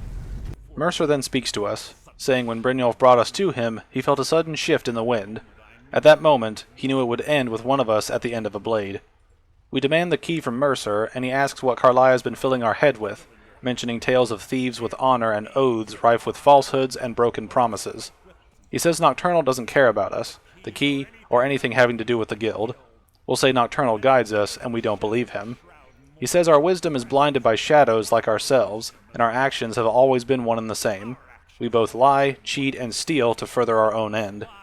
We'll say the difference is we still have honor, with Mercer saying it's clear we don't see the skeleton key as an instrument of limitless wealth like Mercer does. Instead, we've chosen to fall over our code. We'll say if anyone dies, it'll be him, and then Mercer says his blade will once again taste Nightingale blood. Then we'll fight him, as he charms Brynjolf to attack Carlia, while we deal with him ourselves. This is where the health absorption comes in to help us, but Mercer goes invisible. Then we'll whack him anyway until we slay him. We'll retrieve the skeleton key and both eyes of the Falmer before being trapped in a flooding chamber with the Falmer statue. The ceiling will collapse repeatedly until an opening appears just above the head of the statue. evident by the differently textured rocks behind the head, and we'll be able to float up into it. A neat gimmick, but a little slow to complete. We'll talk to Carlia, and she says after 25 years, just like that, it's done. All that remains is to return the skeleton key. We'll say it sounds simple, but Carlia says when the key was stolen, our access to the inner sanctum of the sepulchre was removed. The only way to bring it back will be through the Pilgrim's Path. We'll infer she never used the path, and she says it was created for nightingales to test those who wish to serve Nocturnal in other ways. As can be expected, she has no knowledge of what we'll be facing. We'll agree to go, and Carlia mentions Brynjolf is needed back at the guild to keep order while we're away, and she can't bear to face Nocturnal after her failure to protect the key, even though she already did. We'll agree to return the key alone, and Carlia gives us her Nightingale bow, dealing frost damage and shock damage, and then we'll head into the next quest. Before we go, we'll talk to Carlia, saying we don't understand why she won't come with us. She says she sold her allegiance to Nocturnal in exchange for many profitable years of thieving. Falling in love with Gallus was wrong, as it was a distraction that allowed the sepulchre to be desecrated, and it likely cost him his life. Until the key is returned, she will never set foot inside that place again. We can ask about the conduit inside the sepulchre for some random reason, and she'll explain it leads to the realm of the Evergloam, and has been in Skyrim longer than recorded history. The sepulchre was constructed around it to shield it from those who would exploit its power. It's through the conduit that we're given Nocturnal's greatest gift, our luck. What she gains in return is a complete mystery. We'll ask about the Pilgrim's Path, and says even though Nocturnal doesn't desire worship in the traditional sense, the sepulchre propagated a small group of priests. They never came into direct contact with Nocturnal, but insisted they had her favor. As part of their duties, the priests called all sorts of baseless rituals and ceremonies on Nocturnal's behalf. When asked if these priests interfere with the Nightingales, she says they weren't a threat, so they were tolerated. One of their ceremonies involved the Pilgrim's Path, a so-called test of worthiness. If a pilgrim was able to complete the path, it was said they would become one with the shadows, but what that means is anyone's guess. We can ask about agents of specifics, starting with Subterfuge, where she says the agent of Subterfuge utilizes shadow to cloud the judgment of those around him. By weaving the darkness to their will, this agent can manipulate others into fighting for the Nightingale for a limited time. Then we'll cover the agent of Stealth, with Carlia saying this agent is a master of remaining unseen. They are able to manipulate the darkness and use it to their advantage. On moonlit nights or in darkened rooms, this agent literally becomes invisible. The final agent of Strife can send forth a tendril of pure darkness into the heart of another, causing great injury to them. At some time, this tether will bolster the agent's own life force, making him stronger. So we're going to get some useful abilities after going down this path. We'll sell off our inventory and head to the Twilight Sepulchre west of Falkreath. We'll head inside and meet a ghost of a Nightingale sentinel. He senses we are one of them, but doesn't know us. We could say the same of him, and he says he's the last of the Nightingale sentinels to defend the sepulchre for what seems like eternity. We ask why he's the last, and he says we were betrayed by one of our own, and in fact, this sentinel is to blame for what's happened. We'll ask how, and he says he was blinded by dark treachery, masquerading as friendship, and we learn who the sentinel is, as he mentions Mercer luring him to his fate and stealing the skeleton key. We'll call him Gallus, and he says he hasn't heard that name in a long time. He asks how he knows us, and we mention we have the key. He excitedly says he never thought he'd see it again. Then he asks of Mercer, and we inform him he's dead. Gallus says his death wasn't in vain before he says he owes us a great deal. We'll say we did this to honor the guild, and Gallus says we've done a good deed, and although they may not show it, he's certain they appreciate our sacrifices. His only regret is we had to undertake this task alone. We'll reveal Carlia helped us, and he feared she'd befallen the same fate because of Mercer. We'll tell him to take the key and right all the wrongs, but he says it's impossible. From the moment Gallus arrived here, he's felt himself dying. We ask how a spirit can die, and he says the sepulchre isn't merely a temple or a vault to house the key. Within these walls is the Ebonmere, a conduit to Nocturnal's realm of Evergloam. When Mercer stole the key, that conduit closed, severely limiting our ties to Nocturnal. We'll have to proceed alone, as he is weakening and can feel himself slipping away. The years without restoration of his power have taken their toll. Whatever damage has been caused can only be corrected by following the path to the Ebonmere and replacing the key. Before we move on, we'll ask Gallus some questions. We'll ask what's wrong with the other Nightingale Sentinels, and he reiterates what we just heard in respect to the other Sentinels, but adds they no longer remember their true purpose or original identities. We can ask why he isn't like them, and he says his spirit didn't manifest itself in the sepulchre immediately, so he was present when the Ebonmere was sealed, but his power slowly drained. We'll ask how the Ebonmere affects all of us, and Gallus says it's a conduit through which Nocturnal influences our world, not through magic or blessings, but purely through luck. We'll say luck is meaningless, as what we do involves skill. Gallus agrees in skill being important, but Nocturnal influences our luck in a nearly imperceptible way to the ply of our trade. When we ask how that changes things, he mentions the little things we have heard, a pick breaking when it shouldn't have, the clouds in the night sky clearing at the wrong moment. Our access to those bits of luck are what separates us from common bandits. Then we conclude with the Ebonmere closed, our lucks run dry, which we already know, and Gallus agrees with us as Nocturnal isn't called Lady Luck for no reason. We'll ask if he can take the key, and says whatever affecting the Sentinels is starting to affect him too. Then we'll ask what we will face in the Pilgrim's Path. Gallus wishes he could help, but he's been a prisoner in this chamber for the last quarter century. Then he mentions possible help in the journal of the remains of someone who tried to follow the path. We'll find his remains in the chamber in a corner and read his journal. It recounts some thieves posing as priests of Nocturnal who get wrapped up in the tests along the path, along with comments on how to deal with them and what they contain. Now we'll move out. We'll fight through shades of sentinels as we go through this path. We'll deal with a pathway where staying in the light drains health quickly, so we must stay in the shadows and avoid the traps in the dark to progress. We'll reach the next area and find an adorable mini-chest before reaching a statue of Nocturnal. We'll find 2 chains nearby to open the pathway behind the statue, then we'll continue sneaking around and reach the inner sanctum. We'll find a message on another skeleton that informs us the previous skeleton we found was killed by this guy, and now this guy died here as well. We'll awkwardly walk around until we whip out the skeleton key, and we're dropped into the Ebonmere lock room. We'll place the key, and Nocturnal will appear and... Whew, I need to get my wife an outfit like that. Anyway, she mentions it's either been a number of years or moments since she set foot on our world, mentioning she tends to lose track. She says, once again, a champion recovered and returned the key, implying this isn't new, and that the Ebonmere has been restored, and we stand before her awaiting accolades, and mocks us for it. She says we failed to realize our actions were expected and represent nothing more than the fulfillment of our agreement. She says not to mistake her tone for displeasure, as we've obediently performed our duties to the letter, but we both know this has little to do with honor and oaths. Rather, it's about the reward. Hot Goth Mommy tells us not to fear, as we will have trinkets, power, and wealth. She bids we drink deeply from the Ebonmere, for this is where the Agent of Nocturnal is born. She leaves, asking us to keep the key safe, and Carlia is suddenly here for some reason. She's glad the key is safe, and Nocturnal is pleased. We question if she was, as she sounded indifferent, but Carlia says that's her way. She says to think of her as a scolding mother, continually pushing us harder to be successful, sounding angry, but silently content.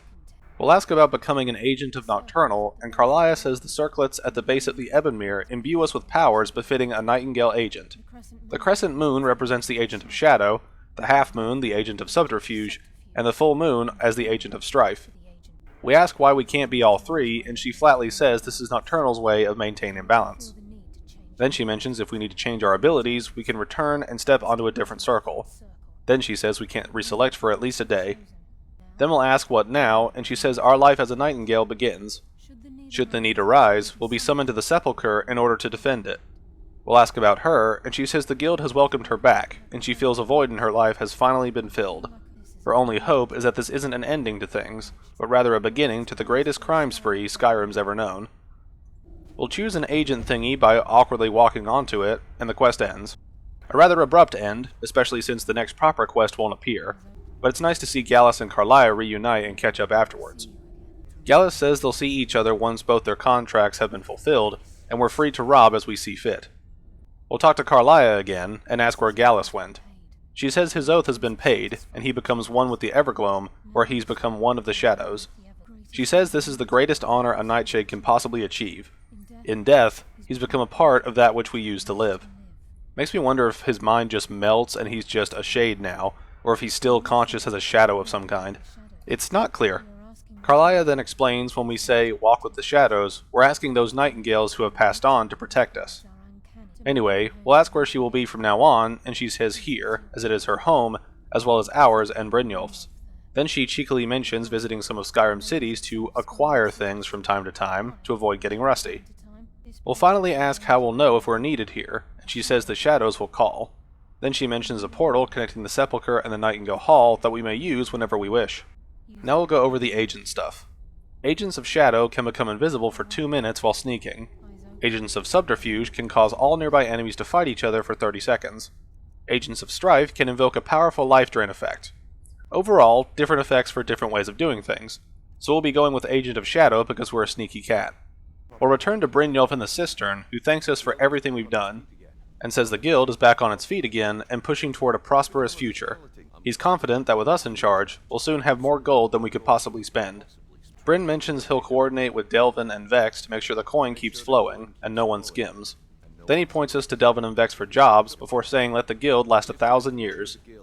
We're about to move on, but we'll give Delvin one of the Eyes of the Falmer, which he treats like every other unique item we give him at first, before saying it's worth more than some thieves earn in a lifetime.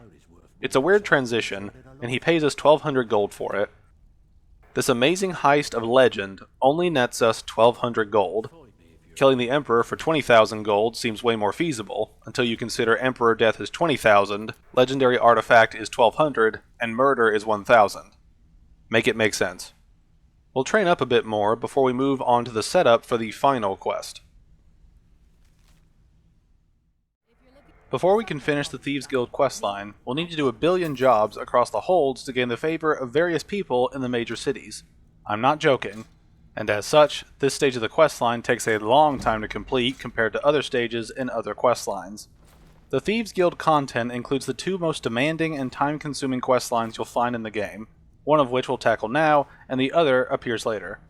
I don't normally mention this, but I will be condensing a significant amount of content in the game for this quest, and another for the sake of this video. Much of the content for this series of quests is replaceable or largely the same, so forgive me for not showing every record adjusted or item stolen. We'll begin by talking to Vex and asking how doing jobs will help the guild. She explains ever since the guild's luck turned sour, we haven't had a coin to our name, causing people to leave. She says the Ratway was once a palace, and that the only way for that to return is if we finish extra jobs and start the gold flowing again. Then we'll ask what the glory days were like, and she said the Flagon was a city beneath a city, and the guild had their own smith, alchemist, and more. Then she says if we make a name for ourselves in Skyrim once again, she promises those merchants would return, and we could afford to live in luxury again. Then we'll ask about extra work, and Vex explains she handles the burglary, shill, sweep, and heist jobs, the ones usually involving breaking and entering. We can ask her for details on each job type, and she'll explain them. Burglary jobs involve breaking into a house to grab a specific item without anyone realizing. Shill jobs involve placing an item as evidence inside a home without being caught. Sweep jobs involve stealing 3 specific items of value from a home. Heist jobs involve stealing a particular item from a store. The catch is we can't kill anyone, or we forfeit our pay. Then we'll get a randomized item to steal or place from or into a randomized house or store in a randomized hold. I know that's confusing, but bear with me. This randomization can become an issue, as the quest may take you to holds you've already conquered, so to speak, but all of these quests are easily reset by talking to Vex to say we can't do a job and restarting a new one. Now we'll talk to Delvin, who handles the fishing, numbers, and bedlam jobs, ones with the more personal touch. Fishing jobs involve stealing an item out of a target's pocket. Numbers jobs involve altering the ledgers of stores. Bedlam jobs involve stealing a set amount of gold's worth of items. These quests function under similar rules to Vex's quests, so no killing or we forfeit our pay. We are allowed to have one quest by Vex and another from Delvin going at once, which I'm not a fan of since I'd rather load up on all the quests from both of them. We could go out into the world and do them all at once, then return and turn them all in at once. This can cause issues for some users who start but cancel some quests, so I can understand that they didn't allow this to avoid further bugs from all the randomization stacking too much on top of each other. The way we progress to the specialty quests is by doing 5 successful jobs in each hold specifically. This leads to specialty quests in 4 of the holds with major cities. These cities include Markarth, Solitude, Whiterun, and Windhelm. Riften is already under our thumb, so we don't have to worry about it. Sorry to Morthal, Dawnstar, Winterhold, and Falkreath. Y'all just aren't civilized enough for the guild to care. As we complete specialty quests, we'll gain additional bonuses within the guild, such as a Bower and Fletcher, an Apothecary, and 2 Blacksmiths after completing set numbers of specialty quests. If you've been keeping up, this means we need to do a total of 24 quests minimum to complete this preamble before we complete the Thieves Guild quest completely, at least the main line. But remember, the jobs are completely randomized, so you may be doing many more quests than that to reach this point. This is by far one of the most long-winded sections of any questline, even if it makes sense in universe. Personally, I'd have each quest appear randomized, but we're able to choose which hold to hit to streamline the process. As it stands, we'll be doing a lot of extra quests we don't really have to do, or we'll be using reloading or quest restarting to get what we want, which is never a good strategy for gamers to abuse saves and quitting content to get what they want out of the game. Granted, we'll earn plenty of coin and get lots of skill ups through doing the extra jobs, but it's a lot to wait on the game to give you enough to progress the main questline. Anyway, we'll start farming guild quests. After a period of thieving, Delvin will mention a special request from the Battleborns of Whiterun. Ulfrid Battleborn has a matter that requires a delicate touch, so we'll find Ulfrid to talk about the job. He says we came not a moment too soon, as if anything should happen to Arn, there will be hell to pay. He explains Arn is a close battlefield friend of his that he wants to save from the Executioner's block in Solitude. He'll go on to say the City Guard of Solitude are seeking Arn for a serious crime of drunken behavior, apparently, and Arn is hiding here although he's in prison. Arn's identity isn't known to the authorities in Whiterun, so there's a chance to save him. Ulfrid wants us to have Arn's name stricken from the record books permanently, so he can set him up with a new identity, as it's the only way to throw the guards off his trail. Then we'll get to the real meat of the job. First, we steal a letter sent from Solitude warning the Whiterun guards to look out for Arn. Second, change Arn's name in the prison registry to his new identity. The catch is that both of these objectives take place in Dragon's Reach, who don't allow visitors inside. Then Ulfrid says if we're caught, he can't afford to be connected to us, and reminds us to remember that before doing something stupid. We can ask for additional information on the prison registry, and learn that the steward keeps all of the records on Whiterun's prisoners in a large book in his study. We'll also ask about the letter, and learn it's in the Jarl's private chambers. Then we'll head out. Sneaking through here can be tricky, as there are guards at the door to the Jarl's quarters that don't move, so things can get a bit dicey trying to sneak past them. Thankfully, the prison registry is easy enough to get to and change. The letter, not so much.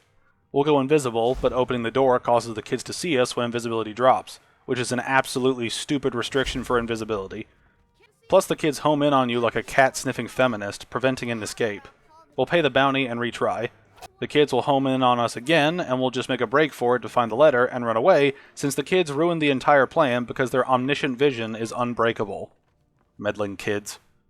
Anyway, once things have calmed down, we'll head back to Ulfrid. He won't speak to us when inside his home, as he assumes we're trespassing, showing how stupid the design can get involving quest givers, and when we're allowed to speak to them. When he's ready, we'll inform him of Arn's safety, and he makes a joke by saying he's never heard of him. We'll be paid, and he says to let Delvin know that the Thieves Guild has all the support and weight the Battleborn name carries in Whiterun. One city down. Returning to Delvin has us learn that Arn is soon to be released thanks to his new identity. Then Delvin relays the pledge of the Battleborns to support us, and mentions a merchant has moved into a space just outside the flagon. Checking it out lets us see Sindus, our Bower, and Fletcher. There will be more to come as we get back to the grind. After a while, we'll get the next special quest to speak to Endon in Markarth. He's a silversmith whose father was a good friend of the guild back in the day, and we could really use his family's influence back on our side. We'll meet Endon, and he'll tell us he ordered a special silver mold from some artisans in Vollenwood by way of a Khajiit caravan. It never arrived, and he later found out it was robbed by a group of bandits led by Rigel Strongarm. We'll ask why he needs the guild's help, and he says he went to everyone else in government, but they all said their resources were spread thin. Typical. Then he says word on the street has it that the Thieves Guild is coming back into its own in Markarth, so he figured he'd ask for help. They'll mention that the mold is irreplaceable, and he'll pay well along with becoming a valuable ally to the guild. We'll agree to help, and he says the bandits' hideout is a small cottage called Pine Watch. We'll head out to Pine Watch, a shack near one of the home locations in Falkreath, more on that later, and we'll break into the shack. This is a ruse, as heading downstairs leads us to meet Rorlak, and we can choose to bribe him to reveal the bandit's location, or kill him and figure it out ourselves. We'll choose the latter, and find a note on the table near a button that says they should get a good price for the mold by Rigel. We'll press the button, and the nearby bookshelf will slide open to reveal a tunnel leading into an old Nordic ruin filled with bandits. We'll employ our supreme feline abilities to take them out, along with looting all that we can hold. After getting through tons of bandits and a few traps, we'll loot a locked room to find an unusual gem. This starts the No Stone Unturned quest that we'll be dealing with later in the video. But let's stay on target. We'll find a note stabbed into the wall that has Rigel threatening the others after one of them tried breaking into her treasure room, and now he's dead. Then we'll deal with more bandits and reach Rigel's room, where we'll find another letter. This one entails Rigel talking to her father, saying she wouldn't fight for the Stormcloaks or Imperials, instead preferring to pick traitors off here, and she says she's not giving it up because he's afraid of getting caught with money she's sending him. Then we'll find Rigel in her bed, and we'll kill her. She's quite tough, but we have health and stamina regen, along with paralysis, so she goes down without too much of a fight. Then we'll use a key she had to get into her treasure room. We'll find lots of valuable ores and gold along with the silver mold we need. We'll give it to Endon, and he says we've more than proven the guild is back on its feet in the city, and earned every bit of our reward. We are to let Delvin know that he can count on Endon to provide the influence around here with the right people when he needs. Then he'll offer to be our fence, and we've got 2 out of the 4 cities we want. When we return to the guild, we'll meet our apothecary, Herluin Lothair. Then it's back to the thieving. When the time is right, Delvin points us to Torsten Cruelsea in Windhelm, as he's seen a rival guild trying to get itself started. Not only that, they're giving thieves a bad name by murdering their marks. We'll need to head over there and deal with them. We'll talk to Torsten, and he says his daughter Fjotli was murdered a few months ago for her valuables. He thought she wore too much jewelry in public, and when he told her it'd be the death of her, he never thought it would come to this. He's tracked down the killer, an Altmer, who he got some information from before he finished him off. Eye for an eye and all that. We'll learn that Torsten wants us to steal back a silver locket that's a family heirloom of the Cruelseas, and we'll take out a rival guild in the process. His only lead is someone named Niranye, who has a house in Windhelm. She's a traitor here that acts like she knows nothing before we threaten her. She says if she didn't cooperate, she'd be killed by this new guild, an Altmer-only group called the Somerset Shadows. They're led by Linway, and she says he's the worst of the lot, stealing valuables from the dead in graves or halls of the dead. He stole the locket we want, and we'll learn Niranye used to be a fence for our guild before Linway came in and demanded her services, or he'd kill her. She offers to tell us where he is, and mentions she'd return to being a fence for the Thieves Guild, as she's one of the best in Skyrim. We'll learn Linway is holed up in Uttering Hills Cave, along with his whole guild. We can ask about what happened to Fjotli, and Niranye says Torsten might think she or Linway killed Fjotli, but she can assure us that nothing could be further from the truth. Then we'll head out. The cave we need to reach is just southwest of Windhelm, so it won't be hard to reach. Once we arrive, we'll find a campsite with Altmer thieves, and we'll set about slaughtering the competition. We'll eventually reach Linway and give him the death he deserves, and find the locket on him. Then we'll torch their guild's banner for good measure before heading back to Torsten. He says it pains him to see the locket, as it reminds him of Fjotli, but he's glad it's back where it belongs. He'll tell us to let Delvin know that he has his support in Windhelm. 3 out of 4 now, and when we return to the guild, we'll find a blacksmith and a new recruit. Before we return to the guild, we'll talk to Tanilia, as she needs help to establish a reliable way to transport our merchandise across Skyrim. She'll mention the Khajiit caravans, and that she's bartered with their leader, Rhysad, on more than one occasion. We'll need to bring him moon sugar, as the caravans are notorious for transporting illegal substances. We'll find his caravan when it's at Whiterun, and we'll offer him the moon sugar to sweeten a deal to work with the guild. He agrees once we give him the moon sugar, and he looks forward to a profitable future. All Khajiit caravans become fences able to take stolen loot from now on, which is helpful. They move around a lot though, making it hard to trade with them unless they happen to be in the right place at the right time. We'll grind for gold, and Delvin will give us our final city quest for Solitude. We're to talk to Eriker, as he's looking to run a shill job. We'll find him amongst the nobles in the Blue Palace, and when we talk to him, he says he's not accustomed to dealing with unreliable people, so we ask Delvin to send his best. We're ready to work, so he says nothing raises his ire more than an agreement being broken, as it's bad for business and wastes time. Then he mentions Captain Wolf of the Dainty Slode has neglected to honor a trade agreement they had established. Our job is to sneak aboard his ship and plant some contraband. We need to get our hands on Balmoral Blue from Sabine Niyet down by the docks. She's the first mate on the Red Wave, and once we have the blue, we'll plant it in Wolf's footlocker, and Eriker will take care of the rest. Then Eriker says the captain is ashore now, and that he wants the authorities waiting for the captain when he gets back. We'll ask for some info on the Red Wave. We'll learn they're pirates in a class all to themselves. They usually make runs along the coast, shipping all sorts of contraband to and from Morrowind, with rumors suggesting they can get you anything for the right price. Then we'll head down to Sabine. We'll ask for some Balmoral Blue, and we'll buy it for 1,500 gold, and she'll give us a key to her footlocker to grab it. It's under the dock, so we'll nab it and head over to the Dainty Slode to place the contraband. When we arrive, we'll sneak past the crew and place the Balmoral Blue into the footlocker. This takes some maneuvering around the crew in their bunks most of the time, but we can get stuck waiting on this one crew member who just stands in the belly of the ship without moving. It's odd, and I'm not sure if it's intentional or if he's supposed to patrol instead. Anyway, we'll complete the task and sneak out. Returning to Eriker shows us that Captain Wolf should be headed to the prisons by now. Eriker will be very pleased and tells us to give his compliments to Delvin and tell him he's happy to reopen whatever doors we need in Solitude.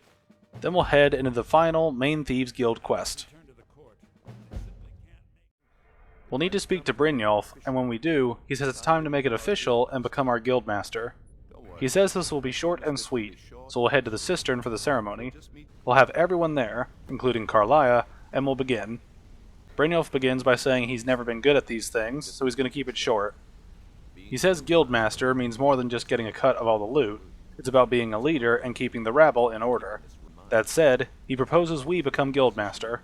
Delvin, Vex, and Karliah agree, with Karliah throwing in a sweet absolutely, and Brynjolf says all he can do now is name us guildmaster and wish us good fortune and long life. Then he tells everyone to get back to work. We'll gain the ability to loot a master chest every once in a while for our share of the guild's profits as the guildmaster, making that a nice bonus to our current profitability. We'll talk to Karliah for a moment, asking how things have been now that Mercer's gone. She's had a sense of inner peace, something she's not felt in a long time. Instead of being clouded with thoughts of revenge and retribution, she only feels serenity and fulfillment.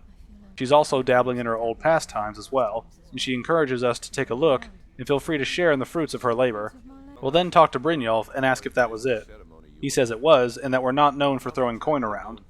Then he tells us to head over to Tanilia as she'll give us the Guildmaster armor, which boosts all the base Thieves Guild gear stats. Then Brynjolf gives us the Amulet of Articulation, a tradition around here, that boosts speechcraft by 25% and makes persuade checks almost always successful. Very useful indeed, especially for our line of work. Then we'll ask Brynjolf how the guild is doing, and he says to look around, asking if we've ever seen the guild in such a prosperous state. With Mercer gone and our influence spreading across Skyrim, the guild's earned a new level of respect it hasn't seen in decades. He couldn't be more proud. Then we'll grab our new armor and try it on. I still prefer the Nightingale armor, but that's just me. With that, we finish the Thieves Guild main questline, but one thing remains. Now we'll get into the other super long-winded questline in the game, starting with bringing the unusual gem to Vex. We'll ask her if this gem is worth anything, and she says it's been a while since she's seen one of the stones of Barenziah. She says it's not worth anything in its current state, as the stones were pried off of Barenziah's ceremonial crown by a thief in order to cover his tracks. We'll learn 24 of these gems exist, and that some of the guild members have tried to locate them over the years, but they haven't been successful, until us, of course. We'll ask if she's sure she won't buy it, and she says she only deals with things she can turn around for a quick profit, and nobody wants the stones unless they get the whole set. Then she'll tell us to talk to her again once we have all of them, and if we don't have them all, she says they may bring us luck. Now begins the search for the thing less funny than 25.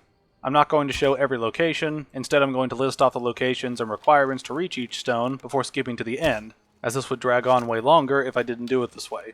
So, here goes. 3 are found in Whiterun, 1 in the Hall of the Dead, 1 in the Jarl's Quarters, and 1 in Yarvasker. 2 are found in Solitude, 1 in the Jarl's Bedroom, and the other in Proudspire Manor, which requires the quests The Man Who Cried Wolf and Elisif's Tribute. 2 are found in Windhelm, 1 in Woundfirth's room, and the other in the house of Clan Shattershield. 2 are found in Markarth, 1 in the Treasury House, and the other in the Dwemer Museum.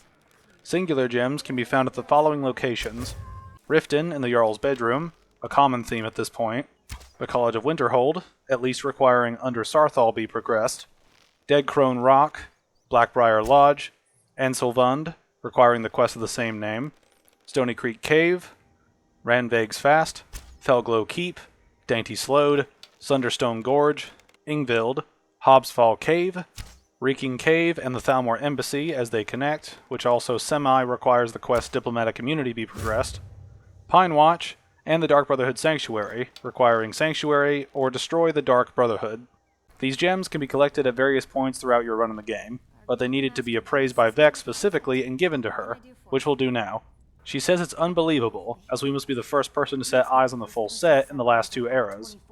We'll ask again if it's worth something, and she says she should have told us this earlier, but she left out a detail, as she didn't think we'd get this far. She says if the stones were remounted on the crown, it would benefit the guild. We'll ask if this means wealth, and Vex says not exactly, then goes on to say the crown is what we call a paragon, an object that enhances our thieving abilities. That's what she's been told, as there hasn't been a paragon in the guild for hundreds of years. We'll ask if the crown exists, and Vex points us to Tolvald's Cave, dropped there by a Dunmer caravan leaving Morrowind long ago. If we bring it back and restore the Paragon, we can reap the benefits. We'll say she planned this from the beginning, and she says if we want to stay on top of Skyrim, the guild needs that Paragon. Without it, we're just petty thieves, which is a massive slap in the face to everything else we learned regarding the Nightingales, the riches making us very wealthy, and all the mysticism and honor we acquired by becoming a Nightingale. Very odd line, but let's grab the crown. We'll head to Tolvald's cave near Riften and fight through some ice wraiths and sneak past some Falmer before we go deeper into the Blind One's territory. We'll sneak until we're caught and then fight through them to reach the crown. It'll be on the ground, and when we come close, ghosts appear and kill each other. It's a little out there, but we've got what we came for, so let's head home. We'll return the crown to Vex and gain Prowler's Profit, which causes many more gems to appear in various things and NPCs we loot in the world. This is ironic, as we spent all this time searching gems just to get a boost to finding gems in the first place. At first, I thought this was stupid, but having extra valuable and lightweight items appear more often does make a difference if you keep playing after completing this quest. But with that quest out of the way, we've completed the Thieves Guild Ascendance to Prosperity. With the Thieves Guild quest completed, we'll be moving on to the next major quest line, or something close. We'll be tackling different things in different videos, so stay tuned for more. There will be a link to my game commentary playlist in the description, so keep an eye on that if you want to watch my other stuff, or if you want to find where all the Skyrim videos will be. It won't take me too long to make each video, and I should be able to tackle each one quickly, especially the next one. I will mention again that this was more of a walkthrough with critical commentary, as opposed to a full analytical breakdown or critique, but that is coming in the final video of this series. Keep that in mind and hold on. I know it's taking a while to get there. Consider each of these a setup to the analysis payoff. For now, I'd like to thank you all for watching, and God bless.